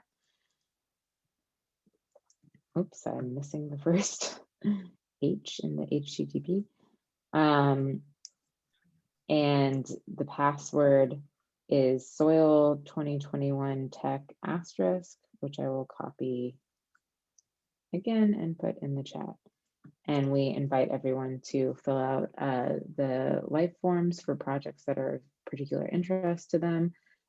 Or if you are particularly not interested in a project, then you could also fill out a life form in that situation as well. Okay. At this point, I will move to nitrogen sensors coupled with remote sensing for soil health, which will be presented by Carmen Gomez of Iowa State University. Right. Thank you, Samantha. Appreciate it. So this project in particular, it's related to measure the biochemicals indicators that is in soil that are directly related to soil health. We are focusing mostly in nitrogen at this point because this is actually the major investment that farmers have as input to adjust the composition of the soil before starting planning to start up crop. So one of the things that attracted us to develop this project is because we know that the soil composition changes a lot, especially in temporarily. And that varies a lot with soil type and also with in regional conditions. And at this point, we know as well that the way for you to be able to assess the quality of your soil in terms of ion composition is by sending the samples to a lab and have them evaluating, which is not only time consuming, but is not temporarily descriptive. And also it kind of doesn't represents a large portion of the farm. Like Zarina was saying, we are talking about acreages. So you have kind of just a pinpoint of the idea of how the soil composition is at a particular time.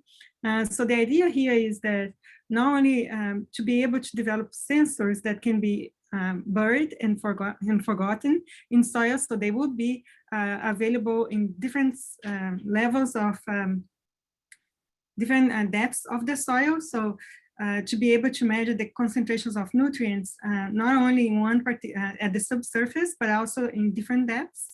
And that's something that would be very useful for augmenting models that we currently have related to remote sensing. So you would feed data to satellite and UAV measurements that currently can be done at the surface of the of a particular area.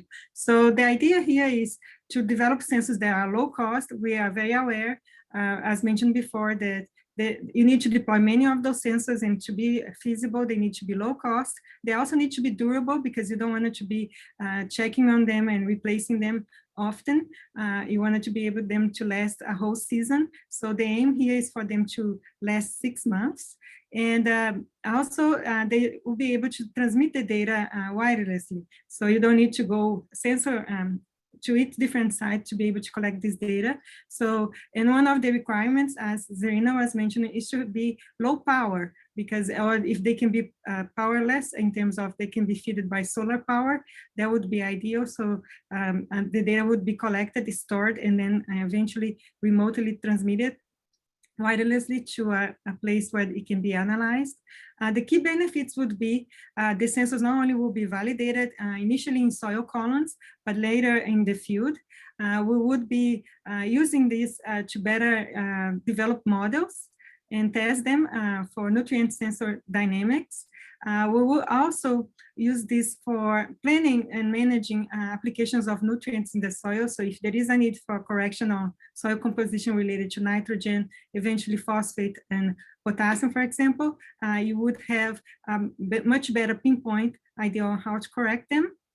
And the uniqueness about those sensors is that we are able to develop them using graphene via methods that are very scalable and highly manufacturable, which reduces the cost.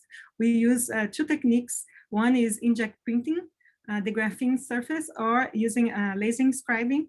And what is interesting about this is that they become hydrophobic based on the way we tune the printing method and also the lasing.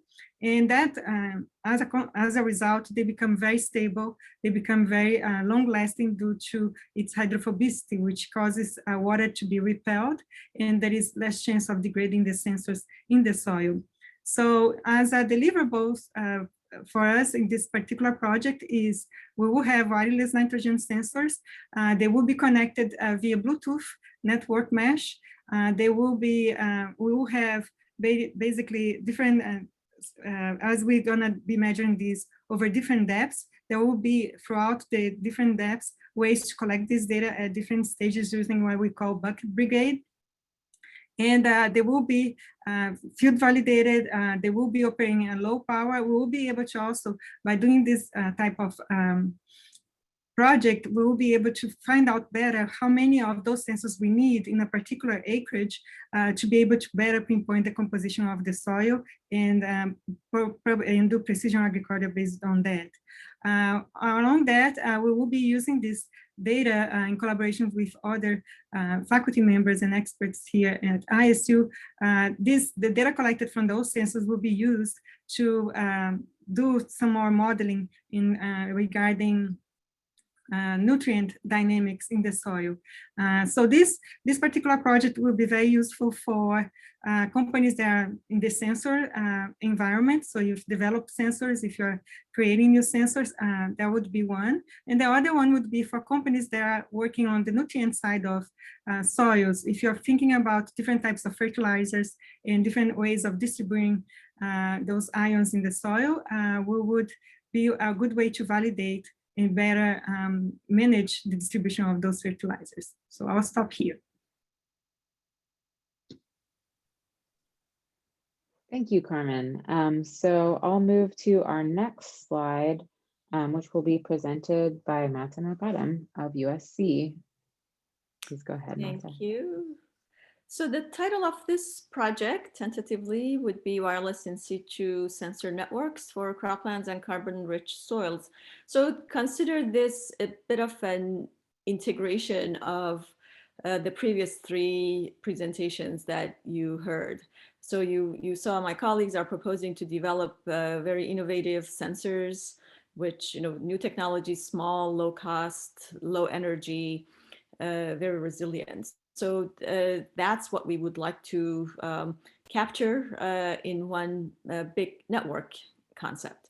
So the problem here that we're addressing is that large-scale observation, and by large scale, by the way, I mean spatially pervasive. Observations of surface to depth profiles of various soil properties, whether it's organic content or soil moisture, water stress, and other properties of soil. Those are scarce, especially when we think about having all of those pieces of information available at the same time. At the same time, this type of information is often needed for optimizing a lot of operational decisions, such as irrigation, scheduling, crop health assessment, nutrient assessment, and also carbon accounting.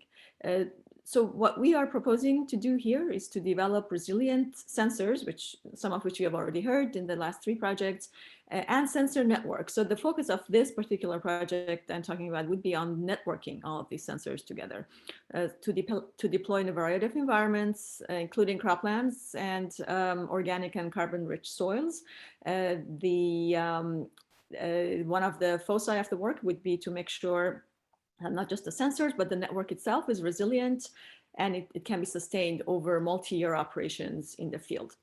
The benefits to our industry partners that we can think of, and we do count on you for giving us feedback on all of this, is first one, the sensor industry. There's opportunities for commercializing these small, low-cost, energy frugal sensors that can be deployed and forgot about over a period of few years. The wireless and IoT industry, we are, as part of the networking capabilities that we're developing, or we will propose to develop, would be commercialization of various local area networks, so between the sensors that are deployed in the field, and also long range protocols to transfer this heterogeneous type of data sets over a long period of time. So heterogeneous both in terms of what kind of sensors are being developed, and also the spatial and temporal scales over which we need the data. And agriculture industry, of course, that would be the prime ultimate target or user, excuse me, of this type of network to deploy denser, lower cost, and more sustainable networks for crop assessment. The objectives in particular would be to develop these sensors through the previous projects you've heard, to develop autonomous measurement scheduling of these sensors, and we bring in concepts of deep learning and artificial intelligence to come up to use the previous data and various other environmental factors to develop autonomous measurement scheduling, communication protocols to optimize from land to all the way to satellite-based communications. And also we would like to deploy these sensors in the fields and demonstrate their sustained multi-year, multi-sensor operations. The graphic you see, that's the vision we have. And actually this is one of the places we have previously developed, not with these innovative sensors that you've heard about, but these are more standard sensors already available, but we can extend this vision to include the novel sensors and network them from, this is the sensor networks we envision would be not uniformly, but optimally deployed to optimize the locations of most interest and representativeness. And then we have local areas that we define, and the coordinator in the local area network would be communicating with gateway stations that are remote. So everything that you see here in this graphic, those would be the topics of research and development that we would be proposing. Samantha, back to you. Thank you, Meta. So now we will have a presentation from University of Washington on low-powered wide area network of soil sensors and satellites for a precision agricultural advisory system. Thank you, Samantha. So the background to this project, which is ongoing in South Asia at this point, is that marginal farmers who own less than 5 acres of land grow about 60% of the world's food using suboptimal irrigation practices, essentially either under irrigating or over irrigating. To make these ag practices more efficient, what is needed is a low-cost advisory system, which at the same time is operationally sustainable as a business. And what is missing now is the integration of real-time soil conditions, such as soil moisture, pH, and canopy cover, with coarse-scale crop water demand and health status from satellites, as well as from numerical weather models. Such an integration, if it's done right, will then result in high-resolution real-time updates of soil moisture conditions from in-situ sensors, and can in turn relax the assumption of an arbitrary soil stress factor that biases the crop water demand and the crop health forecast. In terms of objectives, the idea is to update the existing provision of advisory for necessary irrigation or PANI system with forecasts of village level and plot level crop water demands, real-time soil moisture and health, pH and canopy cover, and weather risks in the form of easily understandable advice to farmers. Also to quantify impacts of real-time soil conditions on the utility of this advisory system to these marginal farmers. Also field testing and accuracy measurement and assessment of the advisory system relative to lysimeter and existing practices, and also to scale it to about 100,000 marginal farmers. And finally, to make this sustainable as a business model formulation and commercial product development.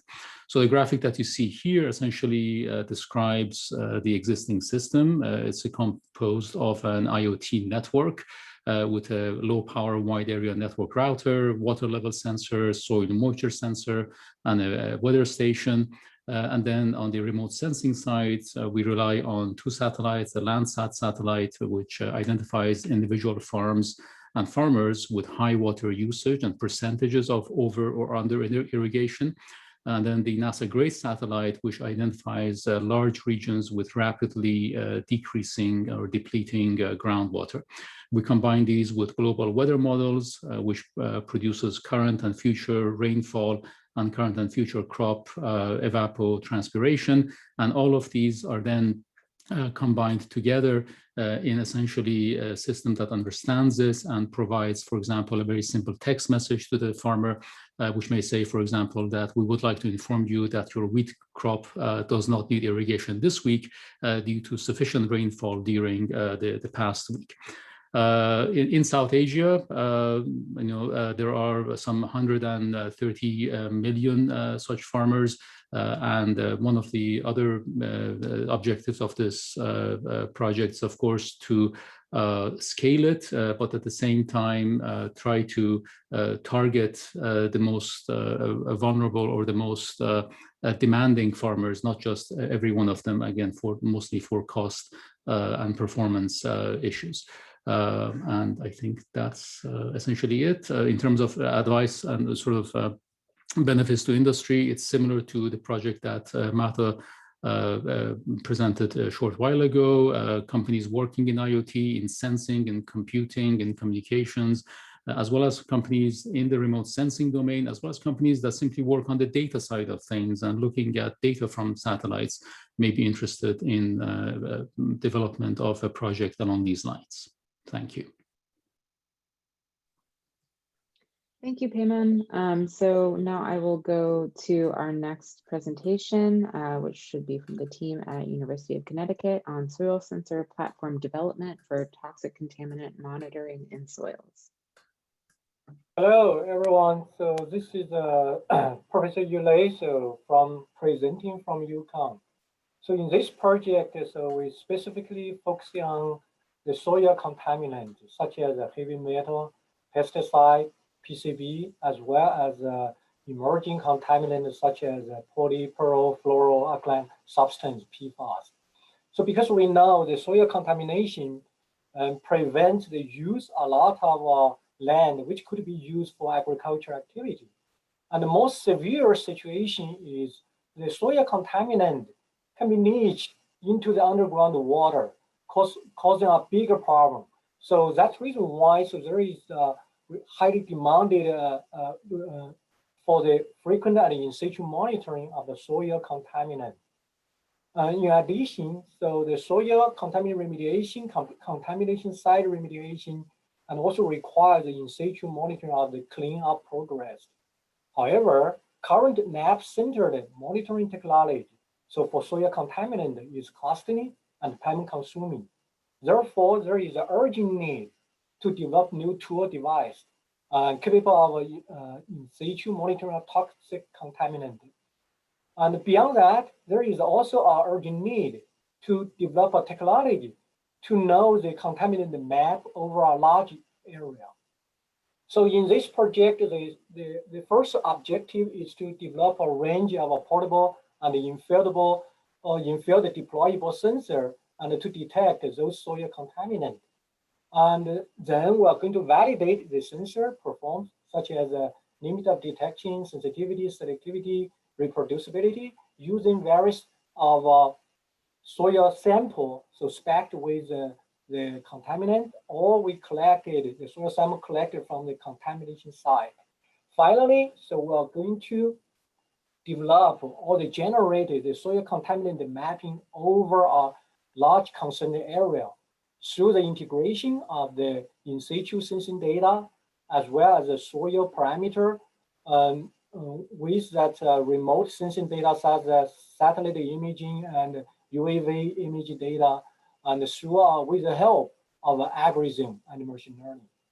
So the key benefit to the industrial partner is the first, you are going to have a handful of portable sensor, so which can provide the low cost detection of the soil contaminant in field. And the second benefit is the combination of in situ and remote sensing data, and through a blending algorithm to generate the contaminant mapping over large concerned area. So this will save you a lot of time to do the point monitoring. And the third benefit is once we generated the contaminated map, so they will benefit or support the design making, not only for the policymaker, but also for any industry interested in the soil or contaminated management. So finally, they can provide the quick assessment of the effectiveness of the remediation strategy in place, and also optimize the strategy of sampling, so which is typically highly costly. In terms of the deliverable, so first, so we're going to deliver a package of the soil sensor. And the second is the algorithm, so which can integrate the soil data and to generate it, have the capability to generate the large area mapping for the contaminant. And finally, so by combining those that the sensing data generated, remote imaging data generate with that the algorithm developed it. So we are going to provide the validated high fidelity spatial temporal soil contaminant map and for tracking and the control of the soil contamination. So in terms of the potential partner, so because we are working on the electrochemical optical sensor, so any device company, so we can partner with them. And also, so you see we are going to develop the algorithm machine learning technology and to do the large scale, the contaminant mapping. So any AI or related company, so can be our partner. And finally, so our final target is to understand the soil contamination, the transport in the field. So that's any agricultural company. So using the pesticide or any company, so the interest in the soil contaminant could be our partner. So thank you, and I'm back to you, Samantha. Thank you, Yu. So next we will have a presentation from Iowa State University on autonomous sensor systems for engineering a healthy soil microbiome. All right, thank you, Samantha. Jonathan? Oh, it's me. Jonathan will present later on, but he's welcome to pitching as well. So the idea behind here is that we know that microorganisms that live in the soil are actually play a crucial role in terms of soil health and soil function. And current methods for us to be able to assess the microbiome composition of the soil require, again, us to send sample soils from core of soil samples to labs to be able to do the genetic analysis, to be able to do volatile organic compounds distribution, and also counting of the different populations that you have in the soil. So it's not really something that you can do real time, and it's not very useful if you're trying to do something over time, because it's, again, one snapshot of what's going on in that particular area without a real clear idea of what's happening over time. So the idea behind here is to develop sensors that you can embed them in the surface of the soil and be able to measure, in particular, volatile organic compounds, as they are directly related to the soil microbiome composition. There are quite a few studies that show that, that depending on the microbiota that you have in the soil, you will have prevalence of particular types of volatile organic compounds, amines, for example, alcohols and aldehydes. So the idea here is that we will be able to develop sensors that you can live in the soil, distribute them widely in a particular area, and be able to collect data in terms of volatile organic composition over time.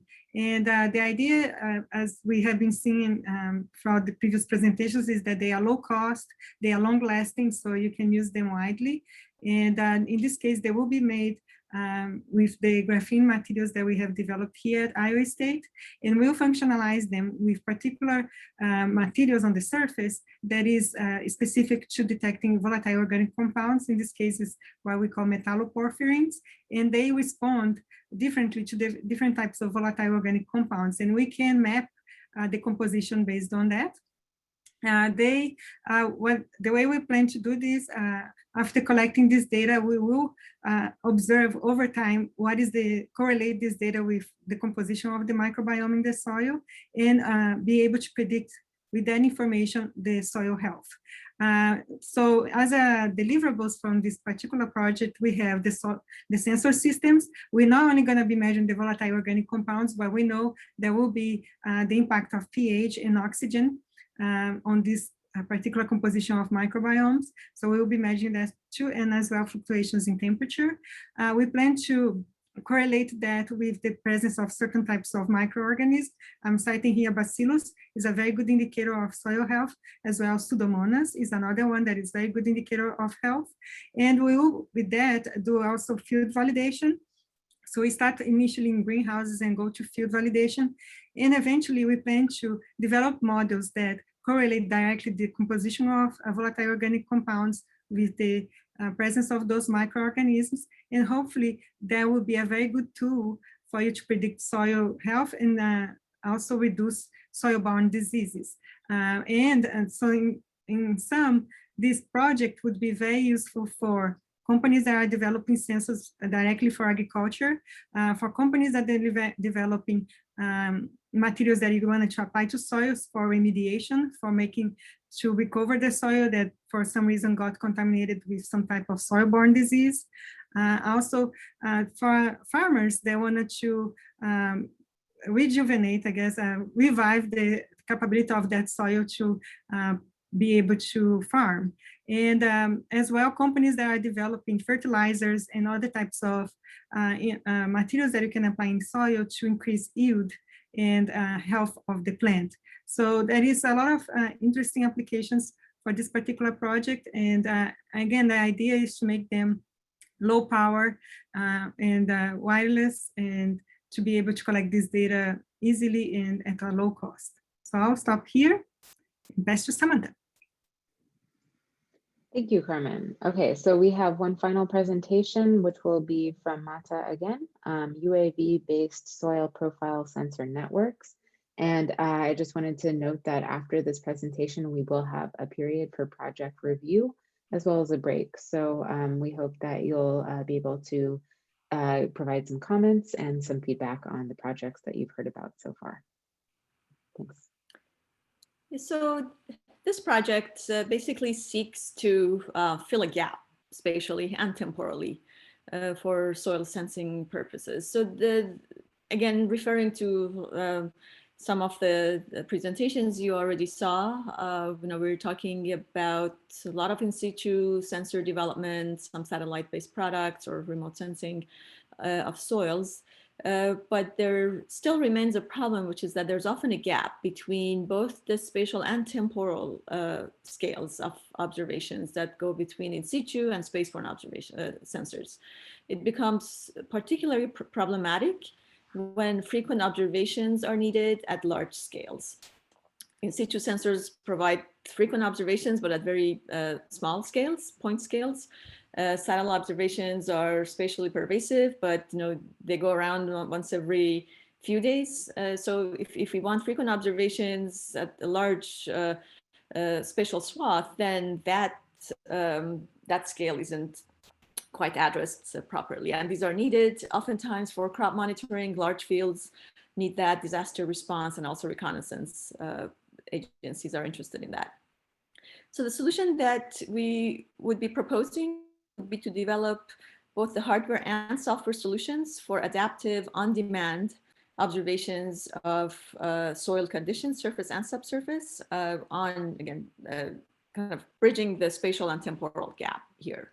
And the approach is to develop agile and autonomous nodes. And in this case, we will be looking at software-defined radar nodes. And these are based on the concept of software-defined radio, but we will make radars from them, and we would operate them in autonomous fashions deployable from UAVs. The benefits to industry that we can think of are to the agriculture industry for optimizing irrigation scheduling and fertilizer application, and this would reduce costs and enhance crop health. And we envision that to be a low-cost solution as well. The defense industry for surveillance and land-based operations, for example, where an advanced team needs to be sent to assess trafficability of a given area.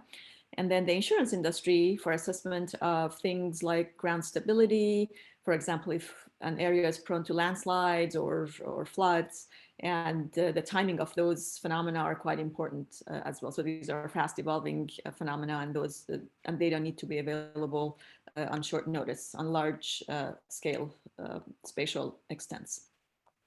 So what we would do as technical objectives for this project would be we would initially focus on software-defined radars, as I mentioned already. We would generate various system-level design trade spaces so that we can meet specific performance requirements for different industries or for different operational scenarios. For example, we would be assessing the design requirements based on coverage area, how many nodes we need, what's the depth of soil or ground sensing that we need, and that would in turn figure into our design of the frequencies of radars, the antenna designs, what's the spatial coverage, the beam widths, and so forth. And then we would develop analysis techniques too. So one thing to build the instrument, but then when we're talking about map-based products, of course, we need algorithms. So we would be developing tomographic inverse scattering type algorithms because we are looking at, we want to not only cover a large spatial horizontal extent, but we want to look at depth. So it becomes 3D, becomes tomographic. To do that, we need high performance computing facilities and methodologies.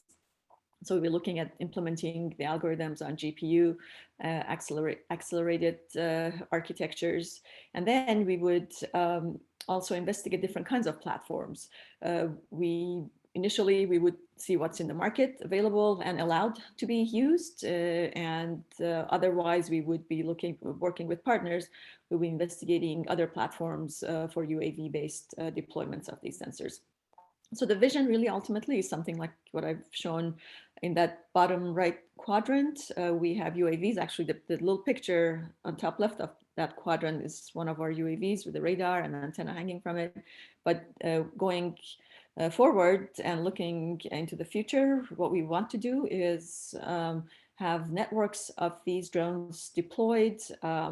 They could have same sensors or different kinds of sensors. They would work cooperatively. And they would develop this 3D tomographic map of the subsurface. So there will be, I mean, later on, I'll talk about other ways of scaling up the observations that we get. But the idea here is that we would be covering spaces of about kilometer or a couple of kilometer scale here, depending on the energy budget that's available on these UAVs.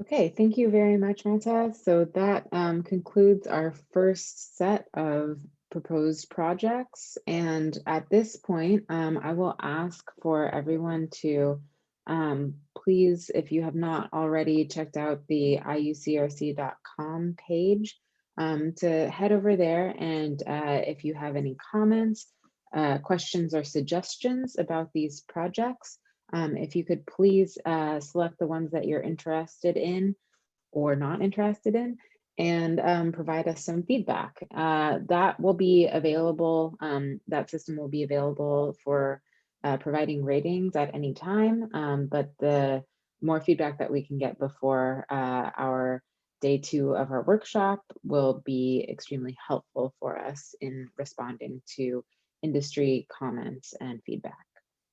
So with that, I will just leave an information on screen about how to access that system. And we will return from our break at 12:15 p.m. Pacific time, which is 3:15 Eastern time. And if anyone has any questions, I can be available through the chat. Thanks, Samantha. Thank you all.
Prakash Balan introduced or gave us some introduction and visibility into the IUCRC program.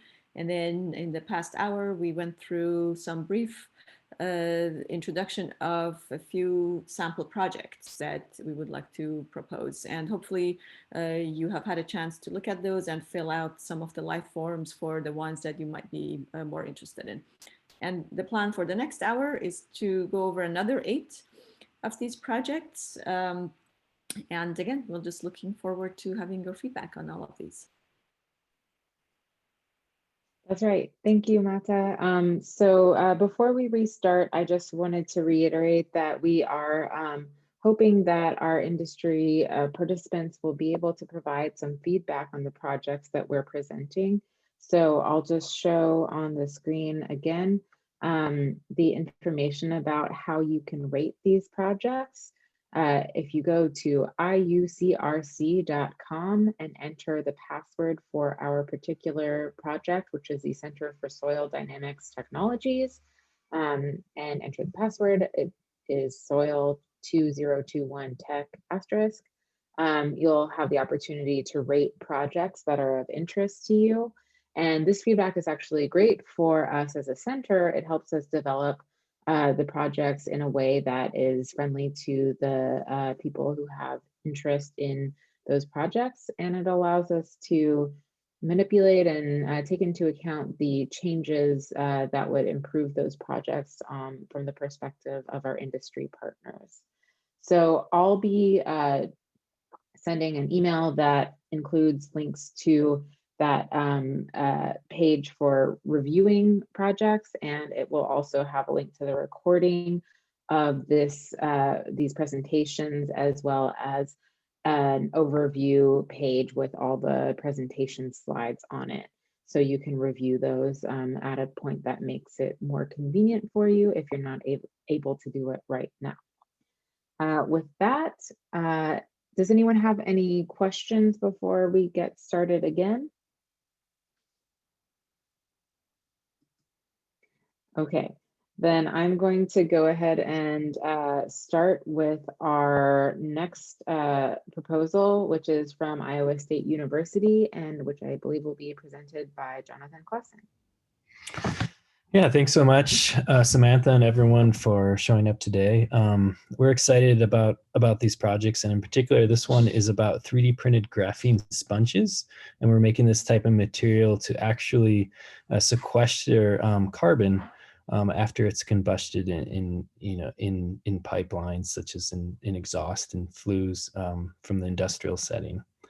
So this is kind of as we mentioned with so many of these projects, this is a low cost way to do this, and graphene is one of those materials that can work well for absorbing carbon dioxide. If you do look at kind of some of the latest news coming out, CO2 measurements, of course, are just increasing, and we've hit a new record here in April for 412 parts per million. That's compared to pre-industrial levels at 280 parts per million, which is the highest CO2 concentration in millions of years. And experts agree carbon capture technologies are a key ingredient in reaching our goal to cut carbon emissions by 50%, and that's a new Biden administration goal, by 2030. So in terms of this technology, a lot of these industrial settings happen in agricultural based settings, in mining, manufacturing, construction, petroleum refiners, the paper industry. All of those industries together, about 25% of carbon emissions are coming from those industries. So this is, opportunity potentially for these types of industries to sequester their carbon, and this will become more of an issue too as we see carbon taxes coming online and other legislation that helps, that's making people limit their CO2 emissions as we try to reach these new goals, such as the 2030 goal. So most of these carbon capture materials are expensive and inefficient. So we're working with creating graphene flakes, and these can be chemically exfoliated from graphite, and they're 3D printed in a sponge. But we're also making graphene from farmer waste products. So the biochar and leftover carbonaceous materials that are left after the crops have been harvested, we can actually take that and do a heat treatment process that will convert the carbon into that into the sp2 hybridized form that is found in graphene, and therefore it makes it highly conductive, highly both electrically and thermally. And as we 3D print them, we can get a pretty high mechanical structure to it as well. What's kind of nice about these printing processes, we've talked about 2D printing processes, inkjet printing, aerosol printing, laser-induced graphene you've probably seen today. This is a 3D printing process where we can make it into a scaffold structure. So you see those kind of images on the bottom right-hand structure. They're pretty small. One is close to a petal and a flower. And we can get down to the tens, hundreds of microns in thickness, so we can control kind of the geometry and also the porosity. We can actually make smaller holes through those graphene flakes before we even print them to increase that porosity. So we can get down to mesoporous, around 50 nanometers or so, all the way up to microporous structure. And we can tune that hydrophobicity by changing the amount of what's called graphene oxide in it. So that has an oxygen species on it. And we can create it more hydrophilic or more hydrophobic by changing kind of an annealing process that we do after we print those materials. So in essence, because we're able to do all that, we can absorb about 95% of carbon dioxide within 3 minutes over flue gas temperatures. And those could be, from all different exhausts from those manufacturing settings and in agricultural manufacturing as well. And we're able to absorb 30 times more CO2 than nitrogen. And that's important because in those flue exhausts, there's a lot of nitrogen. So you need to be highly specific to carbon dioxide, so you're not just sucking in or absorbing the nitrogen over carbon dioxide. So overall, the objectives of this project is continue, developing the exfoliation process to create kind of holy graphene flakes. Like I mentioned before, we can control the porosity in those flakes themselves before they're even printed. And that could be part of those other 2D printed projects that we talked about before, whether it be, monitoring soil nutrients in the soil to doing some pesticide monitoring that I'll talk about later. And then tuning those 3D printing parameters in order to control the porosity and overall size of these sponges. And then measuring, of course, that CO2 nitrogen selectivity. But what this can all mean, to you at the end is that you could get a patentable technology that could be applied to not just carbon sequestration, but also water filtration, energy storage, harvesting, and sensing. Because of this high surface area and the unique properties of graphene, you could use it for all those different projects. We've talked about also, monitoring, heavy metals in soil, other toxins. This might be a good material to use for those sensors. Storing, making energy harvesters in there and new battery technology, all the way from sensing too. We've talked a lot about different things we want to sense. So because of that surface area and its biocompatible nature, you can load a lot of different biorecognition agents onto this type of structure. So it is geared for carbon capture, but we see it also as something that could be used for a wide variety of different applications. And with that, I'll let Samantha take it over. Thank you, Jonathan. So next we will present a project from USC by Massimo Badam. And just as a reminder, if anyone is having any trouble accessing the IUCRC.com page where you can fill out live forms, please do let me know in the chat and I can try to help you get situated. Okay, Mata, please take it away. Sure, thanks. So this project is focused on providing new methods for quantifying soil carbon and organic matter. So the problem we're trying to address is that quantifying soil organic matter is usually done with field-based manual methods. And even those methods, actually, there's a lot of questions about them. But in any case, those are right now the gold standard. But it's challenging to produce this sort of information on large scales. And remote sensing methods are really not widely known, or maybe not at all known. There are some circumstantial methods based on geospatial analyses and correlations that are done, but really there's nothing that directly would measure soil organic matter and carbon. So the solution that we are proposing here is using radars, multi-frequency radars, and the accompanying soil dielectric constant models that would enable us to produce these high-resolution, large-scale maps of soil carbon.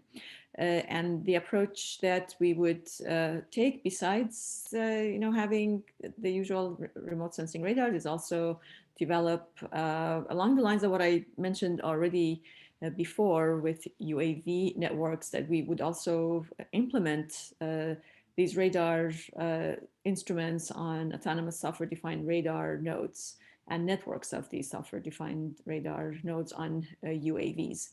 The good thing is that the software basis allows us to adapt the operational parameters pretty rapidly. We could run the radars at multiple frequencies simultaneously, and also to have the operational flexibility to have the UAVs is an added advantage. So the key benefits would be to this is really the carbon accounting type of objective for the industry. So agriculture industry and regenerative crops, that's where we hear a lot these days about that becoming an emerging market, people being interested in purchasing carbon credits, and the fact that carbon may be sequestered in soils through the use of regenerative crops. That's one area that we believe is of industry interest.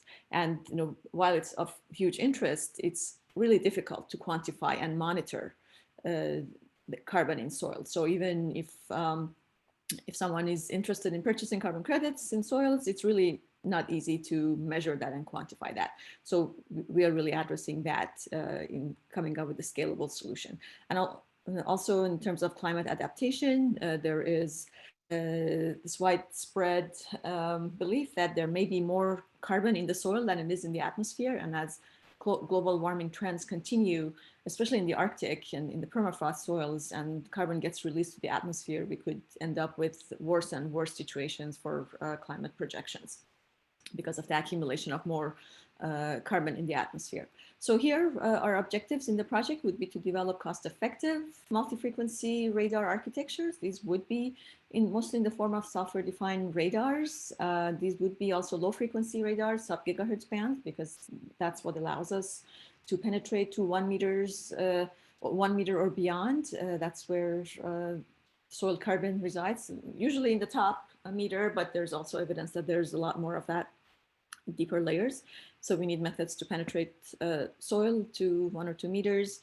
And of course, we have to develop the corresponding algorithms and dielectric models of organic soils. We've done some of that already. So we have some proofs of concept about how we go from radar observations to soil dielectric and composition information.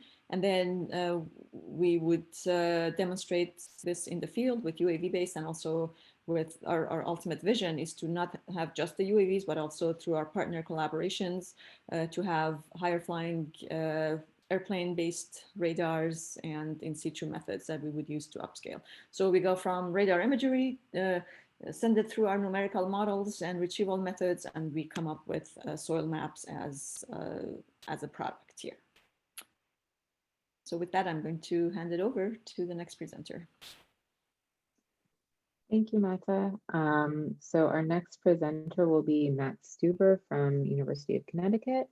And just as a reminder, you can go to IUCRC.com to fill out life forms for all of the projects presented here today. All right, thanks, Samantha. So this project is really it's really piggybacking off of what Amato was talking about. So this is a great lead in. What we're focusing on is soil carbon accounting standardization. So, as she said, and as you may know, soil may be an effective carbon sink for greenhouse gas removal and climate change mitigation. Sequestration efforts have economic value when carbon emissions are regulated. So when there's actually a price placed on carbon.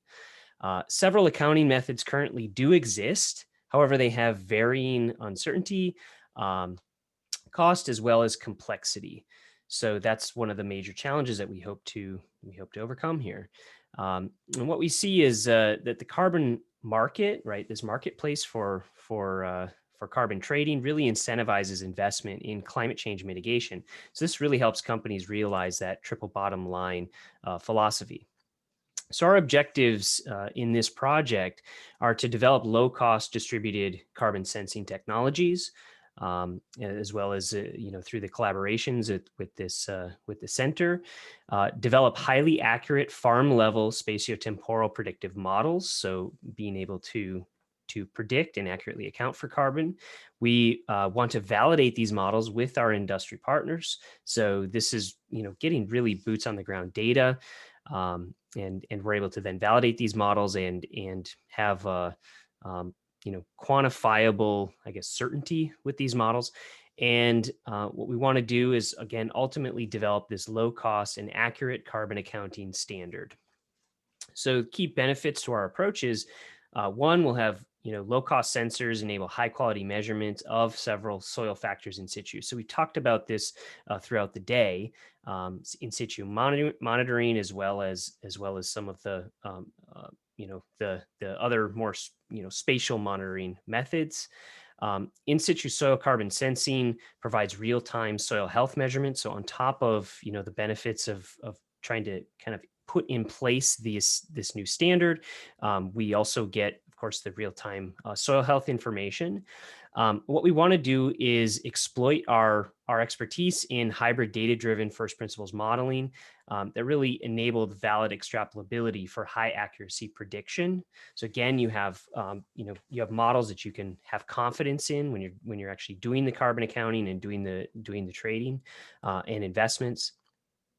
And the idea is that we can use inference in infer soil carbon content using existing technologies, as well as these new technologies that we've been proposing to ultimately maximize information while, for example, minimizing sensors. So the idea is, again, to improve accuracy of models and predictive capabilities while reducing costs. So the overall deliverables for this project include validated high fidelity spatiotemporal hybrid models. So, these enable the accurate prediction and control of carbon content in soils.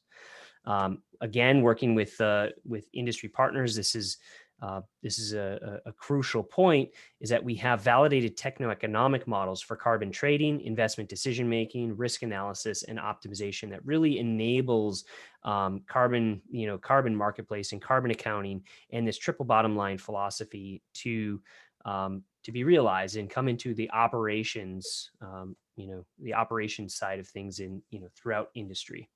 And ultimately, we're providing a low-cost standardized soil carbon accounting. So again, this standard, this will be implemented, we hope, on a national and international level, so that, again, there's confidence in carbon accounting and buy-in from industries. So the industry partners would include agribusinesses, landowners, and agri-tech, as well as the carbon emitting industries. So I think almost everybody should be excited about soil carbon standards. All right, thanks, Samantha. Thank you, Matt. That was great. So the next presentation up is from the University of Washington. And maybe this is him on. I think is Pedro here? Yeah, Pedro, I am here. Okay, fantastic. Yeah, so in this project, we are proposing to develop a computational tool. It's a piece of software in order to address the particular problem of catastrophic infrastructure failures. that are really caused by problems related, for example, like liquefaction of soils due to an earthquake, or liquefaction due to some vibration in a tailing dam, problems in levees like we saw in Katrina, and also some other problems related to rain-induced slides. So the problem is that predictive tools that account for this transition between fluid-like and solid-like behavior and very large deformations is really missing. There are not many of these tools. And in general, these problems imply or they have a big impact. I don't know if you have seen in the news, the earthquake in New Zealand produced the complete disappearance of a whole town. And also some problems with tailing dams, where you have really the collapse of a tailing dam that can affect a whole village. So what we are really proposing here is to take advantage of predictive tools or methods that exist in order to be able to produce a new tool that will be able to handle these problems. What is the key benefit? The key benefit is that together with Professor Mackenzie Halvan here at the University of Washington, we have a lot of experience in the method. The method has been used in solids. It has been used some in fluids. The problem is in these situations where we have the transition between these materials. It fits, I think, very well the Center on Soil Dynamics Technologies vision. But more importantly, there is a ton of interest in the mining industry to have this type of tool that is completely missing right now. And in the world of mining, the amount of these tailing dams that exist is enormous, and they are paying billions of dollars in order to maintain or to improve them. So to have a tool like this would be very beneficial for them. In terms of the deliverables and milestones, what we are planning is to extend the method to account for these distinct but coupled fluid and solid fields. Once we have that, we also want to implement a constitutive model that is representative for the type of soils that we are talking about.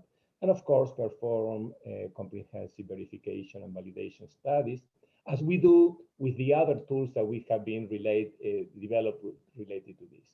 And of course, deploy the tool to the participant professional companies. We have been in touch with several of these companies, and they have expressed interest in something like this. You have there two images. One is the Oslo landslide, and the Oslo landslide was predictable. What was not predictable was the run out, how far it was going to go, this landslide. And that's what resulted in the complete failure or complete collapse of a small town. This is what we are talking about, developing a tool that can handle or can predict this problem. Thank you. So I pass this back to Samantha. Thank you, Pedro. So our next project will be from the University of Connecticut, and I think this will be presented by Baikun and Yu. And just as a reminder, once again, all of these projects can be rated at IUCRC.com, selecting the Center for Soil Dynamics Technologies project space. And I am happy to provide any answers to any questions or help if anyone is having any technical difficulties. So thank you again. And now this will, I'll pass it to Yukon. Oh, thanks, Samantha. Yeah, once again, this is Baikun Li, professor of environmental engineering at UConn. So the project here is about the soil sensor array development for real-time in-situ monitoring of soil health parameters. The background of this project is monitoring the general soil health parameters, such as soil moisture, the redox potential, pH, and the conductivity, can provide a rapid assessment of soil health. So this is different from the soil nitrogen sensor that we discussed in the last hour. Yeah. So this one is targeted for general soil health. And currently, most of the soil health sensors can only function as a point of use short-term measurement devices without long-term durabilities. Actually, there are many the simple the soil sensor available on the market, but none of them can last long-term, and none of them can measure multiple parameters. So here, when we say long-term, we refer to several months or even years deployment in the soil, which is really needed. Yeah. And in addition, most of soil sensors, such as optical sensors, biosensors, and electrochemical sensors, they are designed only for single parameter. Yeah. So there is a high need for compact and miniature soil sensor arrays capable of monitoring and profiling multiple parameters simultaneously, and also with very low cost. So to tackle this unmet challenge, the UConn team aims at developing the solid-state millimeter-sized soil sensor arrays capable of monitoring the multiple soil health parameters simultaneously. These two images on the right side display the types of the miniature sensors that we already developed using the inkjet printing technology and thermal pressing technology. And currently, we are modifying the fabrication protocols and develop the innovative sensor materials for anti-fouling, anti-corrosion, and anti-erosion in the soil. Based on the soil sensor node developed, we will later assemble compact and low-cost soil sensor array kit for the data collection from each type of sensor node, and also achieve the wireless data transfer. And extensive field tests will be conducted in different sites, such as farms or remediation sites under the different seasons to validate the accuracy and the durability of these sensor arrays. In terms of key benefits, the low-cost soil sensor arrays enable the rapid assessment of soil health. And also the mass deployment of these miniature sensors can achieve high resolution in situ soil mapping in large scale, and both such as in the because real time and also the high the spatial temporal resolution along soil depths and also the soil width. We believe that developing the low-cost miniature soil sensor arrays will yield enormous benefits for vast applications, ranging from environmental protection, agricultural activities, to the infrastructure evaluation and soil contaminant degradation. And for the deliverables and the milestones, and we envision that the solid-state soil sensor arrays with good compatibility, high accuracy, and long-term durability could be the first deliverable. And these two pictures on the right lower part shows the field tests that we have conducted for the soil moisture profiling using the millimeter-sized soil moisture sensors at UConn farm over the 18-month period. And another deliverable will be the wireless sensor array kit capable of real-time data collection, correction, processing, and transfer for the high-resolution profiling. And we plan to work with industry partners to develop this soil sensor array prototype. And finally, the soil sensor array kits could be integrated with the control systems for swift and effective decision-making. And some case studies, such as irrigation, could be used for validation. The potential industry partners for this project could be related with, but not limited to, the sensor development, data transfer, and soil remediation. Thanks, Samantha. Thank you. Thank you, Baikun. So our next presentation will be from University of Washington once again, and I will let our next speaker take the stage. I think Peter is here. Yes, I'm here. Okay, Thank Excellent. you. Thank you, Peter. Okay, welcome. Thank you. My name is Peter Mackenzie-Hellman. I'm a colleague of Pedro Arduino, whom you just met 2 projects ago. We are working together in many applications. This one related to soil exploration for structural needs. And a little bit about the background. We need to explore our building sites, may it be normal for my house, skyscraper, bridge, all the way to roadways or runways. That exploration is something that's always a problem trying to get subsurface information. And some of the most popular tests are the CPT, it's a cone penetration test, where basically you measure friction resistance by hammering a pole into the ground. It's an old technique, it's cheap, it's time consuming, but it gives us useful information.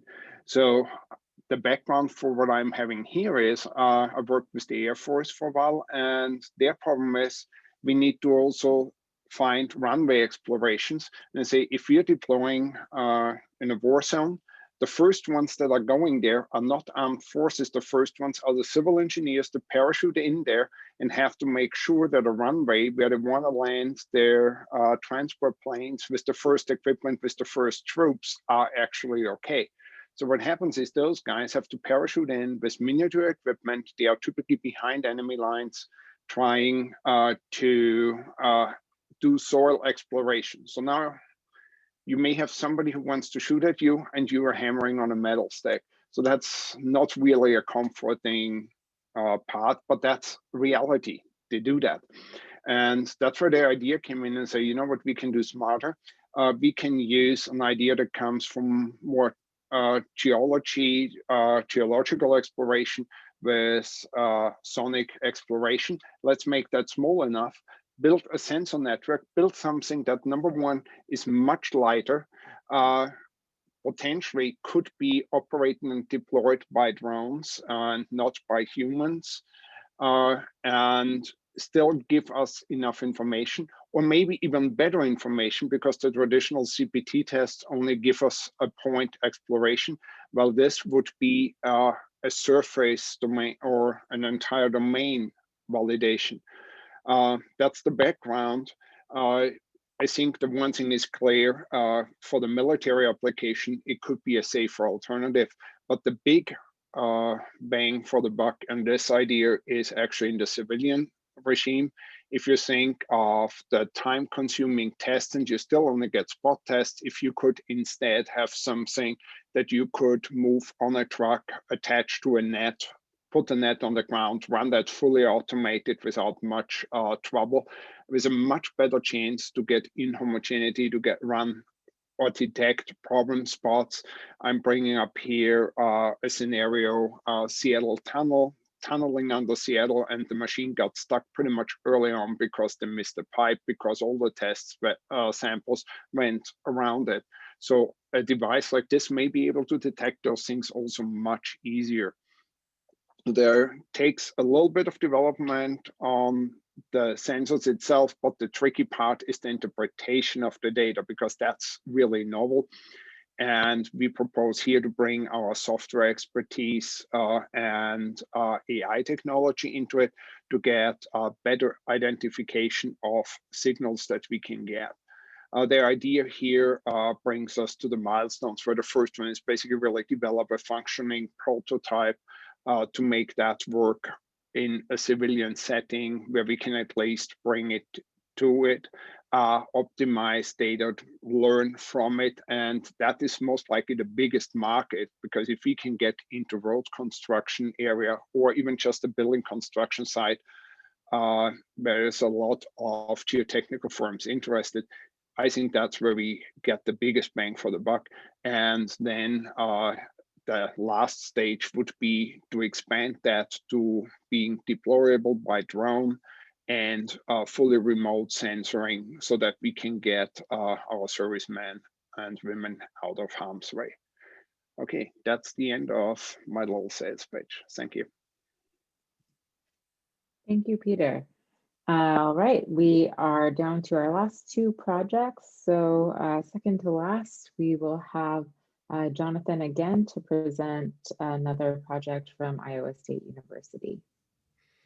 All right, thanks, Samantha. So this project is dealing with the large-scale mapping of pesticides throughout watersheds, and in particularly agricultural-based watersheds where pesticides may be applied in large numbers. But we're also looking at runoff from urban centers, where pesticides may be applied in golf courses or lawns, and trying to monitor the permanence of these pesticides in that environment. So the issue is that in general we don't know the long-term environmental health risks of off-target pesticide pollutions. We know that there is some links to honeybee colony collapse due to some neonicotinoid use. We know that it could affect human health, brain development, cancer, and so forth. And there's more increasingly concern about this. Glyphosate or Roundup has had lawsuits against it that have been won, and those are really acute, high amount of pesticides that have been applied to someone, or there's an accident that happened, but we're still not sure the long-term health hazards of this. So what we're trying to do is basically we've collaborated with the University of Wisconsin on this, and Lyric Bartholomew, who is also working in this center, is the entomologist on this project. And we're gonna use mosquitoes as a model organism to and to take basically mosquito groundwater, that their breeding grounds, monitor that breeding ground for the pesticides, and then she's going to correlate that amount of pesticides to pesticide resistance in the mosquitoes. So in addition to just knowing, how prevalent are pesticides throughout our environment or throughout our surface waters more specifically, we'll also understand, how is it causing resistance in insects. And this is a huge issue for farmers as well. As insecticides become more resistant, then they're less likely to destroy the pests that they're involved in. This also helps farmers as well, as off-target pesticides have destroyed many of their crops. So just here in Iowa, for example, dicamba is a highly volatile pesticide that's been applied to soybeans, and it often will spread over to a neighboring farmer's crop and destroy some of their crops. And so it has this off-target effect. So just being able to monitor that or help the users of pesticides know when and where to apply during the season so they can mitigate that, or that they can use them more precisely so they can use less of them so it doesn't affect the environment as much. So there's, it's a benefit for the environmentalist, but also a big benefit for the farmer in general. And the key benefits of this project are just that knowledge of pesticide drift, runoff exposure, and endpoints that we can use to help oversee the appropriate stewardship of those pesticides, and let policymakers help to make decisions on how they should be used. Again, we're using what we've mentioned before, kind of a low-cost, rapid field deployable printed graphene biosensors. And these sensors both act as their onboard fluidics. So they would split a water sample stream to 8 or more different sensors. And that way they can detect, and they'll be functionalized so they can detect a wide variety of pesticides. And we've been able to do that not just with insecticides that you may see in the field, but also herbicides, the triazines or glyphosate that are commonly applied as well. And so we really could get the whole spectrum of different pesticides that are applied in the fields. Because it's using some of those printed graphene technologies that we've already developed, we can instill that expertise to companies who are interested in just printing, 2D and 3D printing, and making the sensors. But then we also employ machine learning and algorithms to help refine the biosensor design and help us, understand the data so we can refine the number and location of pesticide monitoring sites. So all that could be beneficial for the end user to kind of understand how those algorithms are put together and understood. And with that, I'll turn the time over to Samantha. Okay, thank you, Jonathan. So for our final presentation today, we have another from USC, presented by Mata Mogadam. And after that, we'll be available to stay on to answer any questions, and I'll just have a very brief wrap up of today's events. So I will pass it to Mata. Great, thanks, Samantha. So this project basically seeks to once again integrate and wrap up in the sense of putting a lot of the little pieces together in what we seek to do. So let's say we collected a lot of data. How do we derive information from it? So this project focuses on soil data analytics via geospatial data analysis and some deep learning methods. So the problem here we're trying to address is that even with the best in situ sensors, what we get are data at point scales. And it's really not feasible. And again, even with the best networks and most efficient networks, it's not feasible to install dense networks everywhere where data might be needed for operational applications. So the solution that we would like to propose here is to upscale soil data that we obtain from in situ sensors, from drone-based sensors, even from some airplane or aircraft type sensors, to upscale them to large scale, which is a satellite footprint scale, map-based products. The approach would be to use various machine learning and artificial intelligence methods to develop temporally dynamic and spatially pervasive or upscaled soil profile information and soil profile maps. And this could be anything from soil moisture to soil carbon content to soil contaminants or other soil structure properties. The synergy here again is that it connects across the spatial scales from various projects under this IUCRC that develop other kinds of or various kinds of sensing systems. The key benefits would be manifold. The agriculture industry, where we need to have information about water content, about water stress, about organic content, nutrients, or contaminants.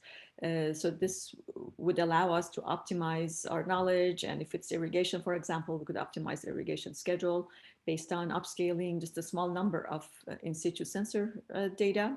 The defense industry, where dynamic maps for various types of land-based operations are needed. If we don't have access to direct observations on the ground, we could use upscaling methods to rapidly scale up and provide information on much larger scale for situational awareness. For the insurance industry also, it's important if we have a few sensors in the ground, but they need information on floods or landslides on the larger domain, then we would be able to use these methods to provide map-based products. So what we would do as technical objectives here is to develop deep learning methods that can deal with different kinds of data, heterogeneous, discrete, and map-based products that can go in to this big deep learning architecture at the same time as we ensure computational efficiency. We develop spatial sampling strategies that can optimize the upscaling, which means that we can, if we come up with these methods in closed loop with our sensing methods, we could also decide on the best method of deploying our sensors in the ground so that they produce the most optimal solutions after upscaling. So we do feedback learning mechanisms in this process. And then another thing to do is to incorporate hydrology models to integrate them within the sensor upscaling framework so that we can make sure that whatever upscaled products that we come up with through machine learning is constrained by physics and doesn't go in some nonsensical open loop.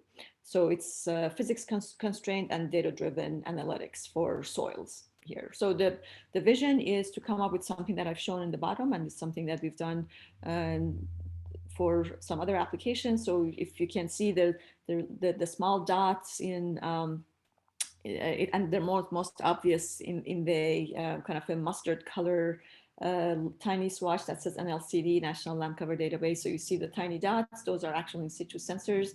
The location here that you're seeing is the Walnut Gulch watershed in Arizona, which is a long-term study site. By bringing in situ data, over a time series, and then bringing other geospatial data layers, for example, from topography, from soils databases, and various other, whatever you can throw in the mix. And using machine learning methods, we've been able to upscale these products to much larger scales over a long period of time. So this is, again, this is a way that we envision ultimately providing large-scale, consistent, spatially consistent and temporally dense map-based products from whatever sensor schemes and architectures that we develop. And of course, we could light databases or products in here as well. So I'm going to stop right there and see if there are any discussions or questions. So Samantha, I think this is the end of our presentations, as you mentioned. So. Yes, so this is pretty much the end of today's events. And the one thing that I would ask of everyone is to please, if you have not yet started looking at the projects that you wish to review, to please go to IUCRC.com and enter our password, which is Soil 2021 Tech asterisk. I'll display that information on the screen here, which was a few slides ago. And if anyone has any questions, I'll be available to stick around for the next several minutes, and I'll also be available by email. You can email us at info@soiltech.org for more information, and I will put the information about how to rate our projects at IUCRC.com and our password in the chat. So if anyone has any questions, I'm happy to stick around for a few minutes, and if not, we will very much look forward to seeing you for our other events. So we have one event coming up tomorrow, which is our networking event that will take place at 1 p.m. Pacific time, and it'll be 4 p.m. Eastern time. We will have some relaxing conversation, and it'll be kind of a less structured format. So if anyone wants to ask more about the projects, about the backgrounds of anyone who is working on our team, we'll be happy to talk about that in that networking event. And if you have ordered a tea time set, you should have received that in the mail already, or it will be coming soon. And lastly, we will resume on day 3 of this event, which is April 28th, which will be the day that we get feedback from our industry partners and potential industry advisory board members. And we hope that everyone will be able to attend. And if you can't attend, if you could provide comments prior to that, that day, we'll be able to take those into account and respond to industry suggestions and comments about the projects that you've seen presented here. So thank you all again, and we really appreciate everyone for joining us today. And I will add my thanks to everybody for attending as well. And thank you, Samantha. Thanks.